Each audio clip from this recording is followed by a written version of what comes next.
আমি একটা government medical কলেজে স্টুডেন্ট, নিউ ফোর্থ ইয়ারে পড়ছেন আপনি? ইয়েস। আমার বাবা বিজনেস করে, আর আমরা 2 বোন। 2 বোন? আপনি কি বড় না ছোট? আমি ছোট। আপনি ছোট, আপনার আরেকটি বড় বোন রয়েছে। উনি কি ম্যারিড না আনম্যারিড? ম্যারিড। ওকে, আপনাদের বাড়ি কোথায়? বরিশাল। ওকে, বরিশাল আসলে খুবই সুন্দর একটা শহর। বরিশালের বন্ধু যারা শুনছেন তাদেরকে বলি, বরিশাল আসলে খুবই সাজানো গোছানো, খুব সুন্দর একটা শহর। ওখানে শহরের মাঝখানে একটা পুকুর আছে, পুকুরটার নামটা কি মনে আছে? বিবির পুকুর বলে, বিবির পুকুর বিবির পুকুর বলে। তো চলুন আপনার গল্পটা শুরু করি। ছায়া, কোথা থেকে শুরু করবেন? ছোট থেকে শুরু করি। জি প্লিজ। আপনি একটু জোরে বলবেন। হ্যাঁ, আপনার কথা শুনে মনে হচ্ছে যে আপনাকে আমরা স্টুডিওতে নিয়ে এসেছি, কোনো কিছু খাবার টাবার কিছু দেয়নি, একদম দুর্বল। হ্যাঁ, একটু জোরে বলতে হবে প্লিজ। ওকে, চলুন শুরু করা যাক। আমার ছোটবেলাটা বিশেষ করে শহরেই বেশি কেটেছে। আমি স্টুডেন্ট হিসেবে মোটামুটি ভালোই ছিলাম, তার জন্য আমাকে শহরে পড়াশোনা করানোর জন্য শহরে রাখা হয়েছে। আমি মতিঝিল আইডিয়াল স্টুডেন্ট ছিলাম। তো ওইখানে পড়াশোনা করতাম। ক্লাস 6 পর্যন্ত ওইখানে পড়ার পর আমি অসুস্থ হয়ে যাই। অসুস্থ হয়ে যাওয়ার পরে আমি আমার গ্রামে শিফট হই। শিফট হওয়ার পরে আমি আমাদের ওইখানে গভর্নমেন্ট গার্লসে ভর্তি হই। ওইখানে আমার পড়াশোনা হয়। আমি ক্লাস 5-এ বৃত্তি পেয়েছিলাম, ক্লাস 8-এও বৃত্তি পেয়েছিলাম, এবং ক্লাস 9-এ সায়েন্স থেকে পড়াশোনা। ওকে, এসএসসি আপনি সায়েন্স ব্যাকগ্রাউন্ড ছিল? Background science, SSC, higher math সহ। বাহ বাহ বাহ। আমার ক্লাস যখন আমি 7-এ পড়ি তখন একটা ছেলে আমাকে খুব ডিস্টার্ব করে, অফার করে জাস্ট, কিন্তু তখন আমি এই ব্যাপারটা সম্পর্কে কোনো অবহিতই না, কিছুই আমি জানি না। আপনি ক্লাস 7-এ থাকা অবস্থায় আপনি ফিলিংসটাই বোঝেন না যে আসলে ব্যাপারটা কি? তখন আমার মাথার মধ্যে শুধু একটাই ইয়ে ছিল যে আমি পড়াশোনা, এর বাইরে কিছু তেমন কিছু না। এবং আমি খুব চঞ্চল ছিলাম। আমার ফ্যামিলি ব্যাকগ্রাউন্ডে যত পার্সন আছে সবাই আমাকে খুব পছন্দ করতো। তারপর মানে যখন আমি ক্লাস 7-এ যখন পড়ি তখন থেকে সবসময় আমার প্লেস ছিল 1। তো তারপর 7-এ যখন পড়ি তখন ওই ছেলেটা আমাকে ডিস্টার্ব করে, তখন আমি আমার বাসায় জানাই। ছেলেটা আসলে কে ছিল? ছেলেটা সম্পর্কে আমাদের একটু বলুন, যে আপনার পাড়ায় আশেপাশে থাকতো বা এরকম কিছু? আপনার বয়সের ডিফারেন্স কতটুকু ছিল? হ্যাঁ, আমার থেকে বয়সে 5 বছরের মতো ডিফারেন্স, কিন্তু ছোট ছিল আপনার 5 বছর? আমার 5 বছর বড় ছিল। আর ও পড়াশোনা সেরকম না, মানে আমি ক্লাস 7-এ যখন পড়ি ও তখন ক্লাস 9-এ পড়ে। ওকে, মানে ওর পড়াশোনার গ্যাপ ছিল এবং এসএসসি কমপ্লিট হয়নি, ওর গ্যাপ ছিল।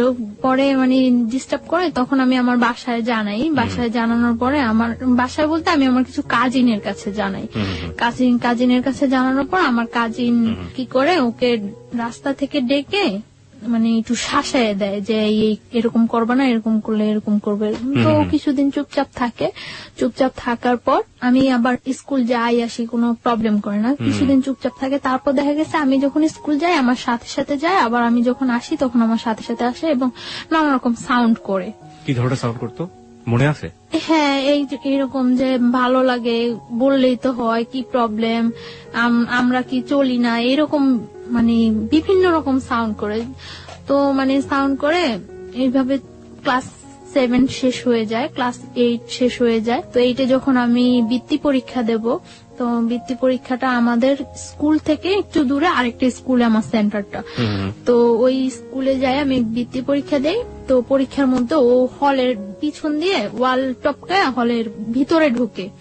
তো ভিতরে ঢোকার পরে আমার সাথে কথা বলার জন্য আমার দাঁড় করায়। তারপরে কথা বলার জন্য দাঁড় করানোর পরে আমি বলি যে আপনি আমাকে এইভাবে ডিস্টার্ব করতেছেন, আমার পরীক্ষা চলতেছে, এটা কিন্তু ঠিক না। তো তারপর আমি বাসায় এসে ফার্স্ট তো আমার কাজিনদের কাছে আমি আবারও বলি। তো ওনারা বলে যে বাসায় কিছু বলিস না, এটা বাসায় বললে হয়তো সবাই টেনশন করবো। তো ওনারা আবার ওকে ডাইকা বলে যে তোমার একবার শাসায় দিলাম, ইয়ে হয় নাই, আরেকবার এরকম করলে কিন্তু একেবারে মাইরাটে পাটা ভাঙিয়ে দেবো, এরকম ভেঙে দেবো, এরকম কিছু বলে। কারা বলতো? আপনার কাজিন বলতো? কাজিনরা বলতো। ছেলে। আপনার বাবা মাকে কাউকে জানাই না, মানে আমার কোনো প্রবলেম হলে আমি ওদেরকেই জানাইতাম। আপনি বাবা মাকে কেন জানাতেন না এটা আমাদের একটু বলবেন? হেজিটেট ফিল করতেন নাকি কোনো ভয় পেতেন না কোনো সমস্যা? হ্যাঁ, হেজিটেট ফিল করতাম। দ্বিতীয়ত আমার আব্বু খুব একটু সেনসিটিভ টাইপের লোক, মানে কোনো ভেজাল বা আমাদের ওইখানে যে আমার আব্বুকে পছন্দ করে না এরকম কেউ নাই। তো তার জন্য আমি আমার আব্বুকে কিছু বলতে পারতাম না, আমার আব্বুকে আমি অনেক ভয়ও পাইতাম, কিছু বলতাম না। মানে আপনি আপনার আব্বুকে অনেক ভয় পেতেন। আর আপনার মা? আমার মাকেও আমি কিছু বলিনি, কারণ আমি যে কোনো প্রবলেম পড়লে ওদেরকে বললে এটা সলভ হয়ে যায়। এখানে আমি একটু নোট করতে চাই সবাইকে, দেখবেন যে এই বয়সে, বিশেষ করে ও কিশোরী বয়স, ক্লাস 7 এর কথা বলছে, এই সময়টায় বাবা কিংবা মা তার সন্তানের সবচেয়ে ভালো বন্ধু হওয়া প্রয়োজন। দেখুন, ওর জীবনে কিন্তু অনেক বড় একটা ঘটনা ঘটে যাচ্ছে এবং সেটা ও তার কাজিনদেরকে বলছে। সমস্যা কিন্তু জট পাকাচ্ছে, যেটা যদি বাবা মাকে বলতো তাহলে হয়তো সমস্যাটা অন্যভাবে হলেও সেটা সমাধান হতে পারত, কিন্তু সে তার বাবা মাকে বলেনি, কারণ তার বাবা এবং তার মা তার ক্ষেত্রে খুব বেশি ফ্রেন্ডলি না। খুব বেশি ফ্রেন্ডলি না হলে এই ঘটনাগুলো বা এই গল্পগুলো আসলে বলা যায় না। যাই হোক, তারপরে কি হলো? তারপর মানে ও চুপচাপ থাকে, অনেকদিন চুপচাপ থাকে। আমি ক্লাস 8 শেষ করি, 9 শুরু হয়, আমার 9ও প্রায় অর্ধেকটা শেষ হয়ে যায়। তারপর আমার কিছু মানে নিউ ফ্রেন্ড হয়, কিছু আগের ফ্রেন্ডরা আমার থেকে আগের ফ্রেন্ডরা দূরে সরে যায়, আবার কিছু নিউ ফ্রেন্ড হয় আমার। তো নিউ ফ্রেন্ডদের সাথে আমি খুব খুব চঞ্চল থাকি, খুব এনজয় করি, কিন্তু আমার পড়াশোনাটা খুব সিরিয়াসলি খুব ভালোভাবে চলছে আমার পড়াশোনাটা।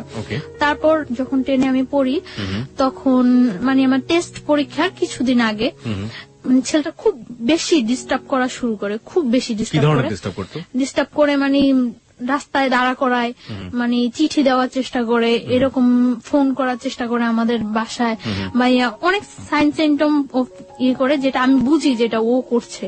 তো আমার কাছে জিনিসগুলো খুব খারাপ লাগে। তো একদিন আমি আমার স্কুলের মধ্যে যখন মানে আমার ফ্রেন্ডদের সাথে আমি ছিলাম, তো স্কুল থেকে বের হয়েছি মতন স্কুলের সামনে ও মানে আমাকে অনেক ফ্রেন্ডদের মধ্যে দাঁড় করায়, সব ফ্রেন্ডদের বলছে সরে যাওয়ার জন্য। সবাই সরে যাওয়ার পরে আমি খুব বিরক্ত হই, খুব রাফ বিহেভ করি ওর সাথে। কি করেন আপনি? দেখুন, আপনি রাফ বিহেভ না বলে আপনি বলুন যে আপনি যেটা করেছিলেন সেটাই। হ্যাঁ, রাফ বিহেভটা হলো আমি ওর সাথে খুব উচ্চ স্বরে কথা বলি। উচ্চ স্বরে কথা বলার পরে মানে, কেন আমাকে দাঁড় করাইছেন, এইরকম করতেছেন কেন, আপনি কি আমার যোগ্য নাকি, এইভাবে আমি অনেক কথা বলি। গালি টালি দিয়েছিলেন? না, গালি টালি না, আমি ওইটা কখনোই পারি না। তারপর মানে আমি একটু মজা করছিলাম। আমি একটু জানি যে ওই ছেলেটা তখন আপনার সাথে কি করলো, আপনি যখন রাগারাগি করছিলেন, ওকে চুপ করে বসেছিল? না, চুপ করে নাই, ও মানে দাঁড়ায়, অনেক চোখগুলা অনেক লাল থাকতো, ওর চোখ টোক বড় করে অনেক ইয়ে হয়েছে। তো আমি এক পর্যায়ে আমি ছেলেটাকে একটা চড় মারি। এক পর্যায়ে ছেলেটাকে আমি কথা কাটাকাটি হয়, এক পর্যায়ে চড় মারি। এখন একটা স্কুলের সামনে অনেক স্টুডেন্ট থাকে, অনেক লোকজন ছিল, এমনকি মানে ওই স্কুলের সামনে ঝালমুড়ি আলারা পর্যন্ত ওর ফেভারে ছিল, সবাই আমাকে মানে ওর কথা বলতো।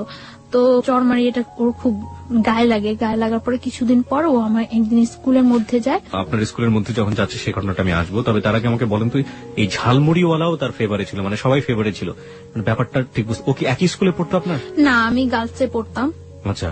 ও বয়েজে পড়তো। আমি যখন ক্লাস 10-এ পড়ি তখনও ও এসএসসি কমপ্লিট করতে পারে নাই। না, আমি জানতে চাচ্ছি যে ফেভারে ছিল মানেটা কি? ও কি খুব পপুলার ছিল ওই মুহূর্তে ক্যাম্পাসে বা ওরকম কিছু? না, পপুলার ছিল না, ও ওইখানে খুব যাতায়াত করতো, ও দেখতে সুন্দর ছিল, মানে যে কোনো কারোর সাথে কথা বললে তাকে খুব ইজি ম্যানেজ করতে পারে।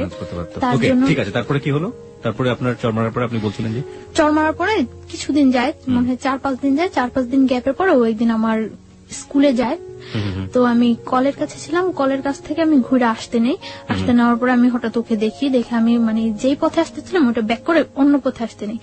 তো আমার তখন একটু ভয় কাজ করে, মানে আমি দেখতেছি যে ও কয়েকটা ছেলে নিয়ে ঢুকছে, তো ভয় কাজ করে। তারপর আমি ওই ঘুরে আসতে নিলে ও মানে দৌড়ে ঘুরে এসে আমার সামনে দাঁড়ায় আমার হাতে ধরে টান দেওয়ার পর আমি মানে ওইখানে আমি হাত ছাড়েন বলে উঠি। তারপর কিছু মেয়েরা থাকে পিছনে, তারা ওইখানে আসার পর মানে ও আমাকে বলতেছে যে তুমি আমার ওই দিন যে অপমানটা করছো কাজটা ঠিক করো নাই, আমি তোমার একদিন হইলেও আমার বাসায় নিয়ে ছাড়বো, একদিন হইলেও আমার ঘরে ভাত রান্না করামো তোমাকে দিয়ে।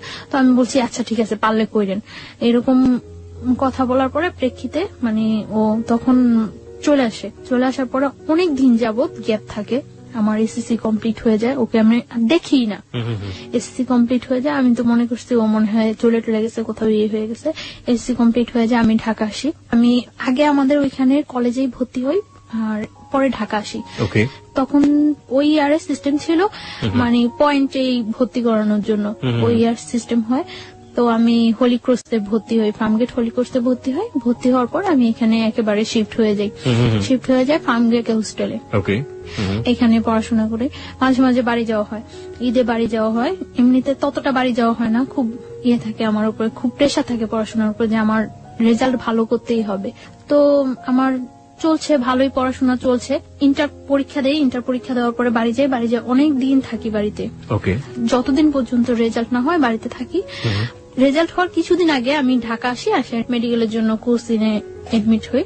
তো এখানে কোচিন টুচিন করার পরে মেডিকেল আমি এডমিশন দেই। মেডিকেলে এডমিশন দেওয়ার পরে আমার মেডিকেলে চান্স হয়।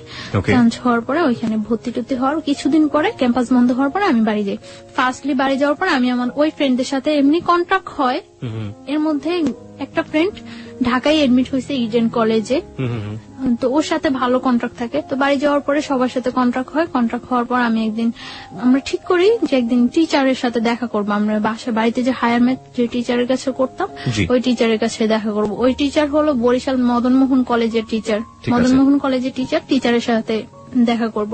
তো ওই টিচারের কাছে দেখা করার জন্য আমরা যাই, সকালবেলা যাই। আমি ওই দিন আমি চলে আসবো ঢাকা, তার জন্য আমি সকালবেলায় যাই যে আমার বিকালে ঢাকা চলে আসতে হবে। বরিশাল থেকে আসার ওয়েটা বিকালে। তো আমি সকালবেলা যাই, যাওয়ার পরে মানে অনেকক্ষণ হয়ে যায়, আমার ফ্রেন্ডেরা কেউ আসে না।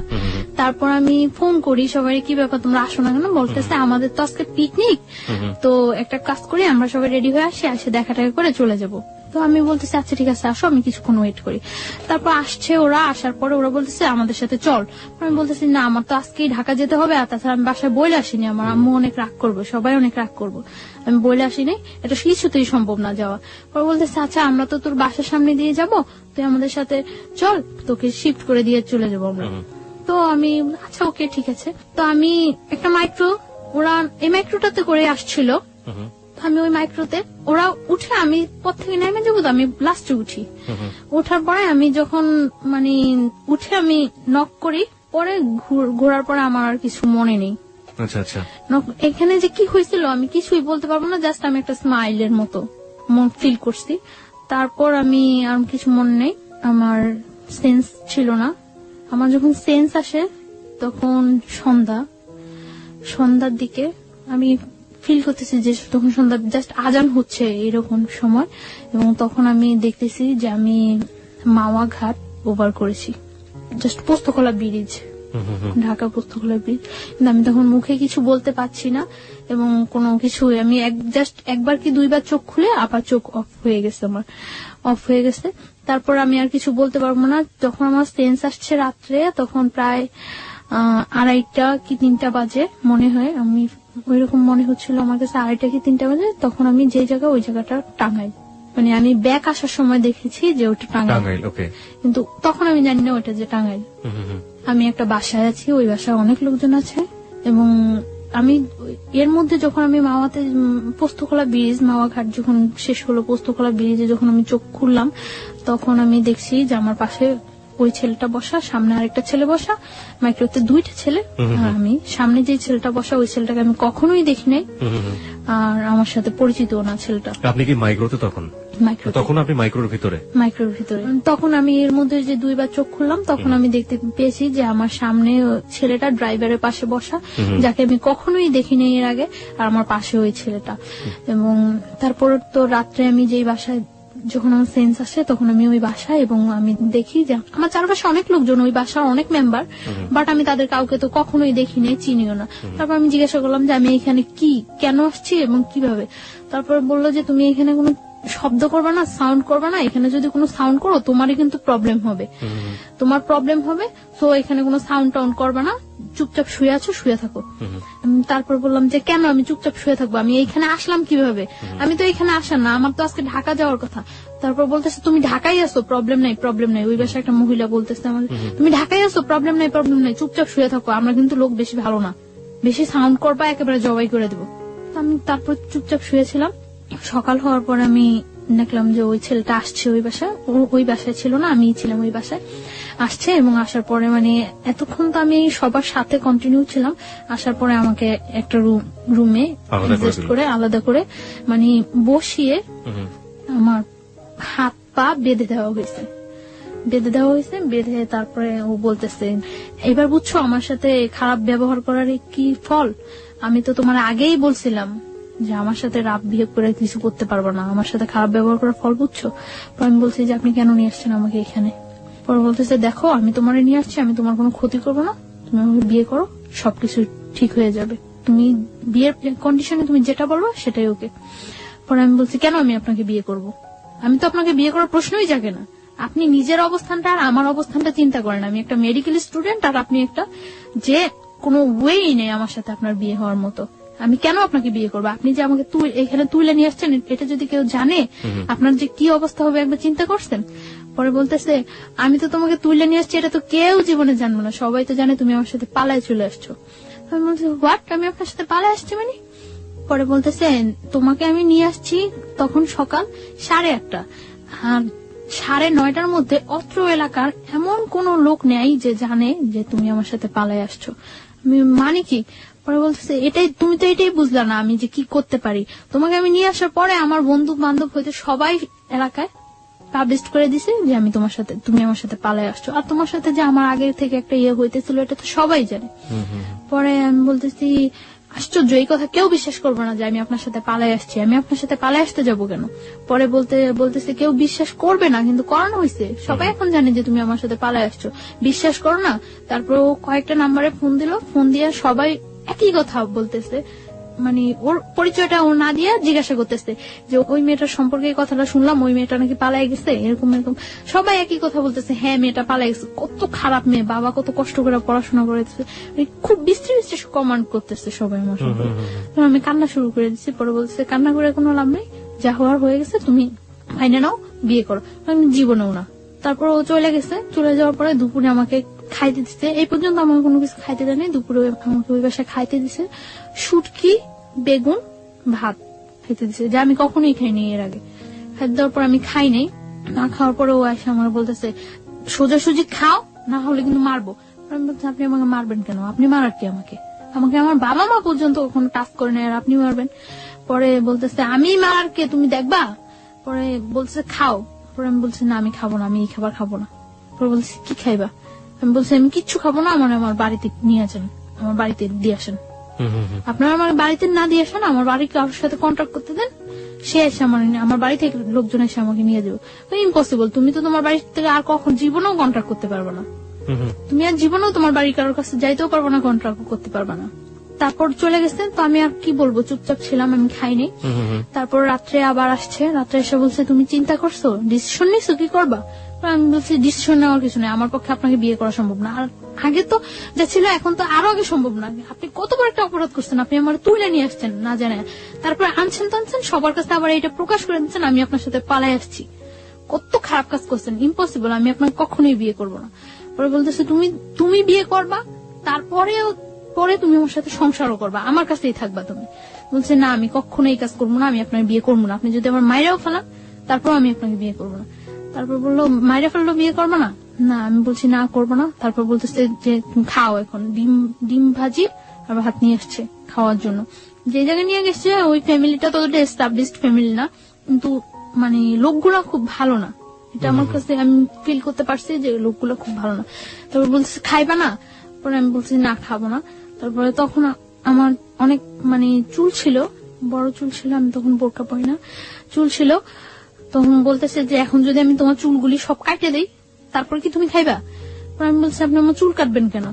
তোমার চুল কাইটা, তোমার চুল একেবারে মানে চুরি করলে মানুষ যেভাবে চুল কাটে ওইভাবে চুল কাইটা তোমার যদি একেবারে চেহারা নষ্ট করে সব ইয়ে করে যদি তোমার রাস্তায় ছেড়ে দেয় তারপরে কেমন হইব? তার চেয়ে বরং তুমি স্বাভাবিক আমাকে বিয়ে করো, বিয়ে করার পরে তুমি যদি পড়াশোনা করতে চাও, সব যা করতে চাও সবকিছু ঠিক আছে, আমি তোমার পড়াশোনা করাম। না আমি আপনাকে বিয়ে করবো না। পরে এভাবে আরো 2-3 দিন চলে গেল, হ্যাঁ না খাওয়া, আমি খুব উইক হয়ে যাচ্ছি, না খাওয়া 2-3 দিন চলে গেছে। 2-3 দিন চলে যাওয়ার পরে টর্চার করা শুরু করলো। টর্চার বলতে কি এমনিতে কোনো টর্চার না, জাস্ট চর মারতো, আর আমার মানে পা বাঁধা এইভাবে বাইধে রাখছিল, তো পায়ের নখের মধ্যে পাড়া দিয়ে দাঁড়ায় থাকতো, যেটা খুব পেন ফিল হতো, কারণ নখ তো খুব সেন্সিটিভ জায়গা, ওইখানে পাড়া দিলে খুব পেন ফিল হতো। তখন আমি মানে চিল্লাইতে চাইলে মুখ বন্ধ করে ধরে রাখতো।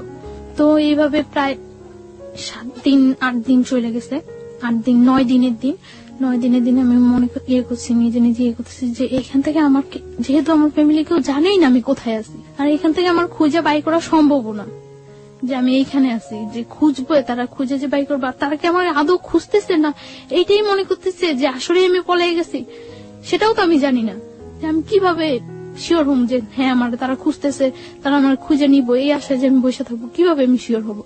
তারপর আমি ইয়ে করলাম যে না, আমি ওর ওয়েতে রাজি হয়ে যাই, তবে কিছু কন্ডিশন দিয়ে। তারপর ও আসে রাত্রে আসার পর ওই বাসায় থাকে না, ওই বাসায় শুধু আমি থাকি। ওই বাসায় থাকে না, একটা ঘরের মধ্যে আমাকে আটকে রাখছিল। ঘরটা হলো অর্ধেক টিন অর্ধেক মাটি, এরকম ঘর। তো আমি তারপর আসার পরে আমি বলছি আচ্ছা ঠিক আছে, আমি আপনার বিয়ে করতে রাজি, তবে সত্য আছে। সত্য সত্য হলো আমার পড়াশোনা শেষ না হওয়া পর্যন্ত আমি আপনার সাথে কোনো রিলেশনে যেতে পারবো না। যেহেতু আমার ক্যারিয়ার আছে, আমি মেডিকেল স্টুডেন্ট, আমার এত কষ্ট করে যেহেতু আমি এতটুকু আসছি, আমার ইয়াটা শেষ হোক, সেটা আপনার জন্য বেটার হবে, আমার জন্য বেটার হবে। যেহেতু আপনিও ততটা এস্টাবলিশড না, তখনও একটা চাকরি করতো নাকি, ওই যে অনেকদিন আগে চলে আসছে দেশ থেকে, আসে ঢাকা একটা চাকরি করতো। তো বললো যে এটা কি, এই কথা কি থাকবো? আমি বলতেছি হ্যাঁ এই কথা থাকবো, আমি পড়াশোনা করা পর্যন্ত আমাকে আপনি কোনো ডিস্টার্ব করবেন না, আমি তো বিয়ে তো করছি না। আর তারপরে বলতেছে ওকে। আপনি আসলে ডিস্টার্ব না করা বা রিলেশন বলতে আসলে কি বোঝালেন, যে ফিজিক্যাল রিলেশনের ফিজিক্যাল বা মেন্টালি বা ওর পরিবারে নিয়ে যাওয়া? সংসার, মানে সবকিছু থেকে যাতে অ্যাভয়েড করতে পারি সবকিছু। আমি ওকে বললাম যে দেখেন, আপনি তো খুব ভালো করে জানেন যে আমি মেডিকেলে পড়াশোনা করি, আমার রেজাল্ট কি বা আমার ক্যারিয়ারটা কেমন হতে পারে। আর আমার ক্যারিয়ার, আমি যদি আপনাকে বিয়ে করি তাহলে তো আপনার ক্যারিয়ার, আমার ক্যারিয়ারের সাথে আপনিও তো জড়িয়ে গেছেন, তাহলে আমার একটা ভালো ক্যারিয়ার হলে সেটা আপনার জন্য ভালো হবে। তো আপনি আমাকে কয়েকটা বছর সময় দেন, আমার ইয়েটা শেষ হোক, পড়াশোনাটা শেষ হোক, তারপরে আমি আপনার সব ওয়ে মেনে নেব। সেই পর্যন্ত আপনি আমাকে কোন রকম জোড়াজুড়ি বা কোন রকম ইয়ে করতে পারবেন না। পরে বলতেছে আচ্ছা ঠিক আছে। তারপর মানে ওই দিন রাত্রে চলে যায়, সকালে ও একজন লোক নিয়ে আসে। লোকটাকে, এটা কি কাজী না উকিল না কি আমি কিছুই জানি না, একটা লোক নিয়ে আসে, স্টাম্প নিয়ে আসে। স্টাম্পের মধ্যে ওই লোকটা আমার একটা ছবি তোলে আর ওর একটা ছবি তোলে, দুইটা ছবি পাশাপাশি রেখে পিন আপ করে দেয়। পিন আপ করে ওই লোকটা স্টাম্পে যে কি লেখে সেটাও আমি জানি না, জাস্ট স্টাম্পের মধ্যে আমি সই করে দেই। তাও আমি মানে সই করার সময় ভাবতেছি যে আমি কি সই করব না করব না করব না করব না, ওটা সারা জীবনের প্রশ্ন, কি করব আমি। তখন আমি সই করার সময় ভাবতেছি, তখন ও আমার একটা চড় মারলো লোকটার সামনে একটা চড় মারার পরে বলতেছে যে আগেই তো কথা হয়ে গেছে, এখন আবার এরকম করার কি আছে। লোকটা মনে করতেছে না যে আমি তোমার জোর করে নিয়ে আসছি। পরে আমি আমার ফুল নেমটা অর্ধেক লিখি আর বাকিটা লেখি না। ফুল নেমের অর্ধেক লিখি, ও সই করে দেয়। সই করে দেওয়ার পর ওই দিনই মানে সকালে 8টার দিকে ইয়ে হয়, 9টার দিকে ওই বাসা থেকে বের হয়ে আসে, নিয়ে আসে। বাসা থেকে বের হওয়ার পরে যখন বাসে উঠি তখন দেখি যে এটা টাঙ্গাইল।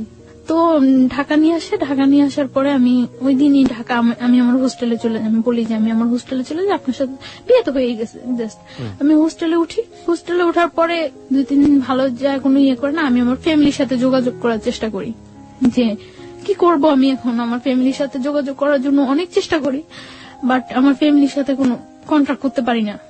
কেন পারেন না? মানে বাড়ির যে নাম্বারটা, ওই নাম্বারটা অফ থাকে, ওই নাম্বারটা অফ। আর অন্য কোন নাম্বার আমার কাছে মনে নেই, আমার মানে ইয়া থাকে না। তারপর আমি অনেক ট্রাই করার পরে আমি আমার মানে দুলাভাইয়ের সাথে, বোনের হাজবেন্ডের সাথে যোগাযোগ করি।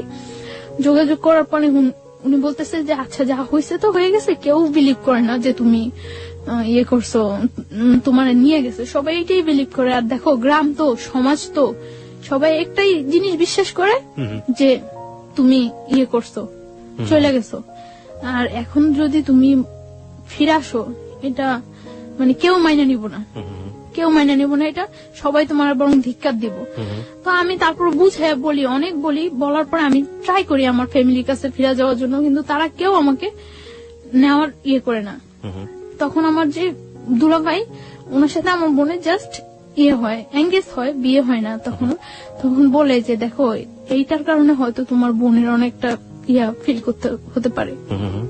তো উনি এই কথা বলার পর আমি মানে চুপচাপ থাকি। তারপর উনি বলে যে তুমি যেভাবে আসো ওইভাবে থাকো, তোমার যতটা হেল্প প্রয়োজন সব আমি করব, কেউ ইয়ে করবে না। তোমার হেল্পের প্রয়োজন, আমি যতটা ইয়ে করার প্রয়োজন আমি করব, তুমি পড়াশোনা করতে থাকো, আমি ট্রাই করব তোমাকে যথাসম্ভব বাহিরে পাঠিয়ে দেওয়ার জন্য। কারণ তুমি বাহিরে গেলে গিয়ে তো ওরা আয়ত্তার বাইরে চলে যাবে। জানালেন না ব্যাপারটা?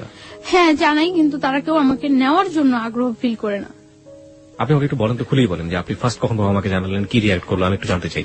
This is a very important part of this story. হ্যাঁ, আমি যখন মানে ঢাকা আসি হোস্টেলে উঠি। হোস্টেলে ওঠার পরে তখন আমার কাছে কোনো টাকা পয়সা কিছুই থাকে না। তো হোস্টেলে ওঠার 2-3 দিন পরে আমি আমার একটা ফ্রেন্ডের নাম্বার থেকে আমার বাড়িতে ফোন করি। ফোন করার পরে বাড়ির নাম্বারটা অফ। এভাবে আরো 4-5 দিন চলে যায়, আমি কারোর সাথে কন্ট্যাক্ট করতে পারি না। তারপরে আমি হঠাৎ একদিন আমি আমার বই নাড়তেছি, বইয়ের মধ্যে আমার ওই দুলাভাইয়ের নাম্বারটা পাইছি। পাওয়ার পরে আমি আমার দুলাভাইয়ের কাছে ফোন দিছি। দুলাভাইয়ের কাছে ফোন দেওয়ার পরে ভাইয়াকে আমি সব বললাম। আপন দুলাভাই এটা? হ্যাঁ। ওকে। সবকিছু বলার পর আমার ভাইয়া বলল যে কেউ আমাকে এখন নেওয়ার জন্য প্রস্তুত না। তারপর আমি আমার মার সাথে কথা বললাম। তারাও কোনো ইয়ে করতেছে না যে তুমি যা হয়েছে তুমি চলে আসো, আমরা তোমার আবার নতুন করে পড়াশোনা করবো, আমাদের কাছে রাখবো, কোনো ইয়ে হবে না। কিন্তু তারা কেউ এরকম কোন, সবার একটাই ক্ষোভ আমি চলে আসছি। সবাই জানে যে আমি পালাই আসছি, কিভাবে আসলাম, এতটা ইয়ে করলো তারা আমার জন্য। সবাই আমাকে খুব ঘৃণা করে। তখন আমি ফিল করি যে সবাই আমাকে খুব ঘৃণা করে। তখন আমার মধ্যেও রাগ হয় যে আমি এতটা তাদেরকে সাপোর্ট দিছি, তারা যেইভাবে চাইছে আমি ঠিক ওইভাবে পড়াশোনা করছি, ওইভাবে ইয়ে হয়েছি। এই মানুষগুলো আমাকে এতটা ভালোবাসতো, আর সামান্য কয়টা দিনের ব্যাপারে এই মানুষগুলো আমার এতটা অবিশ্বাস করে। আমার মধ্যেও খুব রাগ হয় তখন যে আমি বারবার ফোন করতেছি, বারবার চেষ্টা করতেছি তাদের কাছে যাওয়ার জন্য, কিন্তু কেউ রেসপন্স করতেছে না। একটা লোক বলতেছে না যে আচ্ছা তুমি আসো, বা আমরা আসতেছি তোমার নিয়ে যাবো, বা তুমি আমাদের কাছেই থাকবা, আগের মতো যা হয়েছে সব ভুলে যাও। কেউ আমাকে এই সাপোর্টটা দেয় না। সবাই বলে যে এই কাজটা তুমি কিভাবে করলা, এই কাজটা তুমি কিভাবে করলা। কেউ আমার কথা বিশ্বাসই করে না যে আমি এই কাজটা করি নাই। প্রত্যেকটা মানুষ আমাকে ধিক্কার দেয়, প্রত্যেকটা মানুষ, যে মানুষগুলো আমাকে এত ভালোবাসতো ওই মানুষগুলো প্রত্যেকটা মানুষ ধিক্কার দেয়। তারপর আমি ইয়ে করি যে যা হয়েছে তারা যখন আমার চাই না, আমি আমার নিজের পায়ে যেইভাবেই হোক দাঁড়াইতে হইবই, আমি যেইভাবেই হোক আমার পড়াশোনাটা চালিয়ে যেতে হবে। এর জন্য যদি আমার ওই ছেলের সাহায্য নিতে হয় আমি তাও নিব। তারপর আমার ভাইয়া বলে যে তোমাকে যতটুকু সাপোর্ট করে আমি করব, তবে আমি এটা করতে পারবো না যে তোমার আমি নিয়ে আসবো, এটা আমি পারবো না। তোমাকে আমি সাপোর্ট করব, তুমি পড়াশোনা করতে থাকো, আমি ট্রাই করতে থাকি তোমাকে যেভাবে হোক বাহিরে পাঠিয়ে দেওয়ার জন্য। বাহিরে পাঠাইলে তোমার ক্যারিয়ারটাও ঠিক হয়ে যাবে, তুমি কয়েক বছর বাইরে, 4-5 বছর বাইরে থাইকে আসলে সবকিছু দেখবে ঠিক হয়ে যাবে। তারপর আমি ভাইয়ার কথা মতো ইয়ে করতে থাকি। তো এটা যেভাবে হোক জানতে পারে যে আমি আমার ফ্যামিলিতে কন্ট্রাক্ট করছি, জানতে পারে। জানার পরে ও হোস্টেলে এখানে নানা রকম প্রবলেম করা শুরু করে। তো হোস্টেলে এখানে নানা রকম প্রবলেম করার পরে হোস্টেল থেকে আমাকে বলে দেয় যে দেখো তুমি ছাড়াও এখানে আরো অনেক মেয়েরা থাকে, সো এরকম প্রবলেম করলে তো সমস্যা, কি হয়েছে ব্যাপারটা বলো। আমি তাদেরকে কিছু বলতে পারি না, কারণ এই ব্যাপারটা কি বলার মতো কোনো ওয়ে আছে যে আমি তাদেরকে বলবো। তারপর আমি ইয়ে করি যে আমি ওরা বলি যে কি চান আপনি, যে এইভাবে ডিস্টার্ব করতেছেন, আমি হোস্টেলে প্রবলেম হচ্ছে, আমার পড়াশোনার প্রবলেম হচ্ছে, কি চান। তো ও বলতেছে যে দেখো তুমি আমার বাসায় থাকো, আমার বাসায় থাকতে তো কোনো প্রবলেম নেই, বাসায় থাকো, বাসায় থেকে পড়াশোনা করো, তাহলে আমি তোমার একটা টেক কেয়ারও করতে পারবো। পরে আমি বললাম আচ্ছা ওকে, আমি আপনার বাসায় যাবো। পরে ওর বাসায় নিয়ে যায়। ওদের বাসায় ওর মা, ওর বোন, ও থাকে, 3 জন থাকে। ওদের বাসা নিয়ে যায়। ওর বলে যে সবাইরে বলে যে ওর সাথে কখনো কোনো রাব বিহেভ হবে না, কোনো জোর হবে না, ও এখানে থাকবে, পড়াশোনা করবে, ওর মতো থাকবে ও। তো আমি ওই বাসায় থাকি। ওকে আপনাকে পরিচয় করিয়ে দেয় যে ও আমার বউ? হ্যাঁ, ওই ফ্যামিলির সবাই জানে যে ওইভাবে বিয়ে করেছে। কিভাবে বিয়ে করেছে সেটাও কি জানে না, কারণ না জানলে ওর মানে যখন আমরা টাঙ্গাইল ছিলাম তখন ওর বাড়ি থেকে ওকে সাপোর্ট দিছিল এবং টাকা পয়সার ব্যাপারে হেল্প করছিল। সো না জানলে তো পসিবল না এটা। ওকে একটাই ছেলে ছিল? না। কয় ভাই বোন ছিল ওরা? ওর 2 ভাই 1 বোন। ওই বড় ছিল সবার? হ্যাঁ, ও বড়। ওকে। বাবা কি করতেন ওনার? বিজনেস। ওকে, ঠিক আছে, চলুন। তারপর ওর বাসায় যাওয়ার পর ও ইন্ট্রোডিউস করে দেয় সবার সাথে এবং সব বলে যে যাতে আমার উপর কোনো প্রেশার ক্রিয়েট না করে। তো ওই বাসায় থাকি, আমি পড়াশোনা করতেছি, ভালো ইয়ে করতেছি, কিন্তু আমার মনের মধ্যে সবসময় একটা ভয় কাজ করতো যে ওর বাসায় আছে, ও তো খারাপ, ও খারাপ না হলে এই কাজটা জীবনেও আমার সাথে করতে পারতো না। সো কখন যেন ও কি করে সবসময় আমার মনের মধ্যে একটা ভয় কাজ করতো। এবং আমি খুব দিন দিন খুব অসহায়, সবসময় মনে হতো যে দুনিয়াতে আমার কেউ নাই, আমি খুব অসহায়, এরকম ফিল করতাম আমি। কারণ কারো কাছে আমি না প্রকাশ করতে পারতাম, না কারো কাছ থেকে কোনো সাহায্য নিতে পারতাম। তো আমার ভাইয়ার কাছে, আমি কলেজে যাই ভাইয়ার কাছে ফোন দিতাম। ফোন দেওয়ার পরে ভাইয়া বলতো যে যেহেতু ও তোমার উপর কোনো প্রেশার করছে না, তুমি থাকো, আমি যতদিন পর্যন্ত তোমার বাহিরেও যাওয়ার ওয়েট না করতে পারতেছি ততদিন পর্যন্ত তুমি থাকতে হইবে এখানে। তো তারপর আমি কলেজে যাই, পড়াশোনা করি, কোনো ইয়ে করি না। তো আমি সকাল 7টার দিকে কলেজে চলে যেতাম। কলেজ শেষ করার পরে আমি আমি একটা স্যারের সাহায্য নিয়ে আমি একটা হসপিটালে কলেজ শেষ করার পরে প্র্যাকটিস করি, ওই স্যারের কাছে হসপিটালে প্র্যাকটিস করি ধানমন্ডিতে। ওকে, ধানমন্ডিতে একটা হসপিটালে প্র্যাকটিস করি। তো তারপর এই প্র্যাকটিস করে আমি বাসায় ফিরতাম রাত্র 10টা 11টা, যতটা সময় ওদের থেকে বাইরে থাকা যায় বাসায় ফিরতাম। তো যাইও আমি দেখা যেত বাসায় যাইও আমি ঘুমাইতাম না, খুব ভয় থাকতো আমার মনের মধ্যে যে কি হয় একটা সবসময় একটা ভয় কাজ করতো। এবং আমার পড়াশোনা হইতেছে, আমার পরীক্ষা হয়, পরীক্ষার পর আমার রেজাল্ট খারাপ হয়, রেজাল্ট খারাপ হওয়ার পর আমি ফিল করতে পারতেছি যে এই ব্যাপারটা আমার পড়াশোনায় খুব হয়ে যায়। তখন মেডিকেল আপনি কোন ইয়ার স্টুডেন্ট? ফার্স্ট ইয়ার দিচ্ছেন আপনি, মানে ফার্স্ট ইয়ার ফাইনাল দিচ্ছেন? ফার্স্ট ইয়ার ফাইনাল দিচ্ছি। তো তারপর আমি করি যে এইভাবে তো চলতে পারে না, এইভাবে কিভাবে আমার যেভাবেই হোক ওদের সাথে আমার মানায় যাইতেই হইবে, যেভাবেই হোক এইভাবে আমার পড়াশোনার ক্ষতি হইতেছে। তো রেজাল্ট খারাপ হয়, তারপর আমি আবার ভালো করে পড়াশোনা করা শুরু করি। আমি সারাদিন বাইরে থাকলেও সারা রাত জেগে পড়াশোনা করি, তো আমার শরীর খুব হয়ে যাইতেছে। ওই ছেলেটা কি করতো এই সময়টাতে আপনার? ও একটা জব করতো। না, আপনার সাথে কি ধরনের আচরণ করতো? না, আমার সাথে ও সবসময় ভালো আচরণ করতো, কিন্তু ও শুধু একটা চাইতো যে আমি ওর কাছ থেকে কোনো হেল্প নিতাম না, টাকা পয়সা কোনো। ও আমার প্রায় সময় এটা জিজ্ঞাসা করতো যে আমি এটা কিভাবে করি, কিন্তু এটা তো আমার ভাই আমার সুন্দরবন কুরিয়ার সার্ভিসে আমার জন্য সবসময় টাকা পাঠিয়ে দিত। আমি বললেই হতো যে ভাই আমার টাকা লাগবে, এটা লাগবে, হ্যাঁ দুলাভাই পাঠিয়ে দিত। তো এর মধ্যে আমি পাসপোর্ট করে সবকিছু আমার জমা দেওয়া হয়ে গেছে। বাইরে আমি অ্যাপ্লাই করছি। কোন দেশে অ্যাপ্লাই করেছিলেন? কানাডাতে চলে যাওয়ার জন্য। কানাডাতে যাওয়ার জন্য স্টুডেন্টের বিষয়ে কানাডায় যাওয়ার জন্য করছি, অ্যাপ্লাই করা হয়েছে। তো লাস্ট 2011 লাস্ট ইয়ার লাস্ট দিন 31st নাইট এ পর্যন্ত ভালোই ওই বাসায় থাকতাম। এই সময়টাতে আপনার যেহেতু উনি অবৈধভাবে হোক বৈধভাবে হোক যেভাবে হোক জোর করেই হোক উনি আপনার হাজবেন্ড হয়ে গিয়েছেন, সুতরাং হাজবেন্ড তার ওয়াইফের কাছে একটা সম্পর্ক দাবি করতেই পারেন। এই সময়টা থেকে কোনো ধরনের কোনো ইন্টিমেসি আপনাদের? কখনোই আমার উপরে এরকম কিছু করতো না, কোনো ফিজিক্যাল কোনো ইন্টিমেসি? ফিজিক্যাল বা আমি কোথায় যাই কেন যাই কোনো ইন্টারফেয়ার, শুধু ওর হইতো যে ওর বাসায় থাকতে হবে, এইটাই। মানে কখনো আপনার ফ্রিডম নিয়ে কোনো অত্যাচার করতো না, কিছু করতো না, শুধু একটা কথা আমার বাসায় থাকতে হবে। হ্যাঁ, বাসায় থাকতে হবে। ও মানে মনে করতো যে হয়তো বা ওর বাসায় থাকলে আমি সেফ আছি, কিছু করতে আসছি না বাহিরে। কোনো ধরনের অত্যাচারও করেনি, মানসিক বা শারীরিক? না, শারীরিক কোনো অত্যাচারও করতো না। তো আমি দেখা যেত বেশিরভাগ সময় বাহিরে খাইতাম, বাহিরে থাকতাম। আমি আপনার শাশুড়ি বলাটা ঠিক হচ্ছে না কিনা জানি না, ওর বাড়ির যে অন্যান্য যে মানুষজন যারা ছিলেন তারা কি ধরনের আচরণ করতেন আপনার সঙ্গে?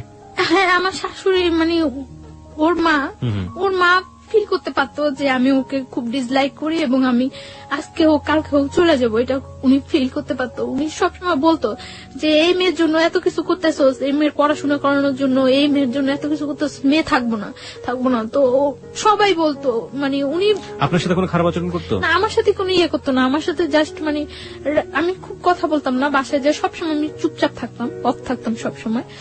যতটা টাইম বাসায় থাকতাম বেশিরভাগ টাইমে বই নিয়ে বসে থাকতাম, এইরকম। মানে আমি না পড়লেও দেখাইতাম যে আমি পড়তেছি, যাতে কেউ ডিস্টার্ব না করে, যাতে কেউ কথা বলতে না আসে। তো আমি শুনতাম উনি বলতো যে এই মেয়ে থাকবো না, এই মেয়ে তো চলে যাইবই, এই মেয়ে তো চলে যাইবই, কারণ যে করার মতো সংসার করার মতো ওই মেয়েই ডিফারেন্স, ও চলে যাইবই। তো মানে উনি ফিল করতো এবং উনি ফিল করতো যে আমি ওদেরকে খুব ডিসলাইক করে, এটা উনি ফিল করতো এবং উনি এটা বলতো বারবার। ওকে, যাই হোক, তারপর একটা করতাম, আমি ওই বাসায় কখনো ঘুমাইতাম না। কেন? এই 1 বছর 3 মাস 3.5 মাস আমি ওই বাসায় ছিলাম। আমার মনে হয় না আমি 1 বছর 3 মাস 3.5 মাসে ওই বাসায় 3 দিনও ঘুমাইছি। কখনো আমি ঘুমাইতাম না। আমার মনের মধ্যে এটা ভয় কাজ করতো, হয় আমার মায়ের ফেলাইবো, না আমার সাথে জোর করে কিছু করবো, এরকম একটা ভয় সবসময় মনের মধ্যে কাজ করতো।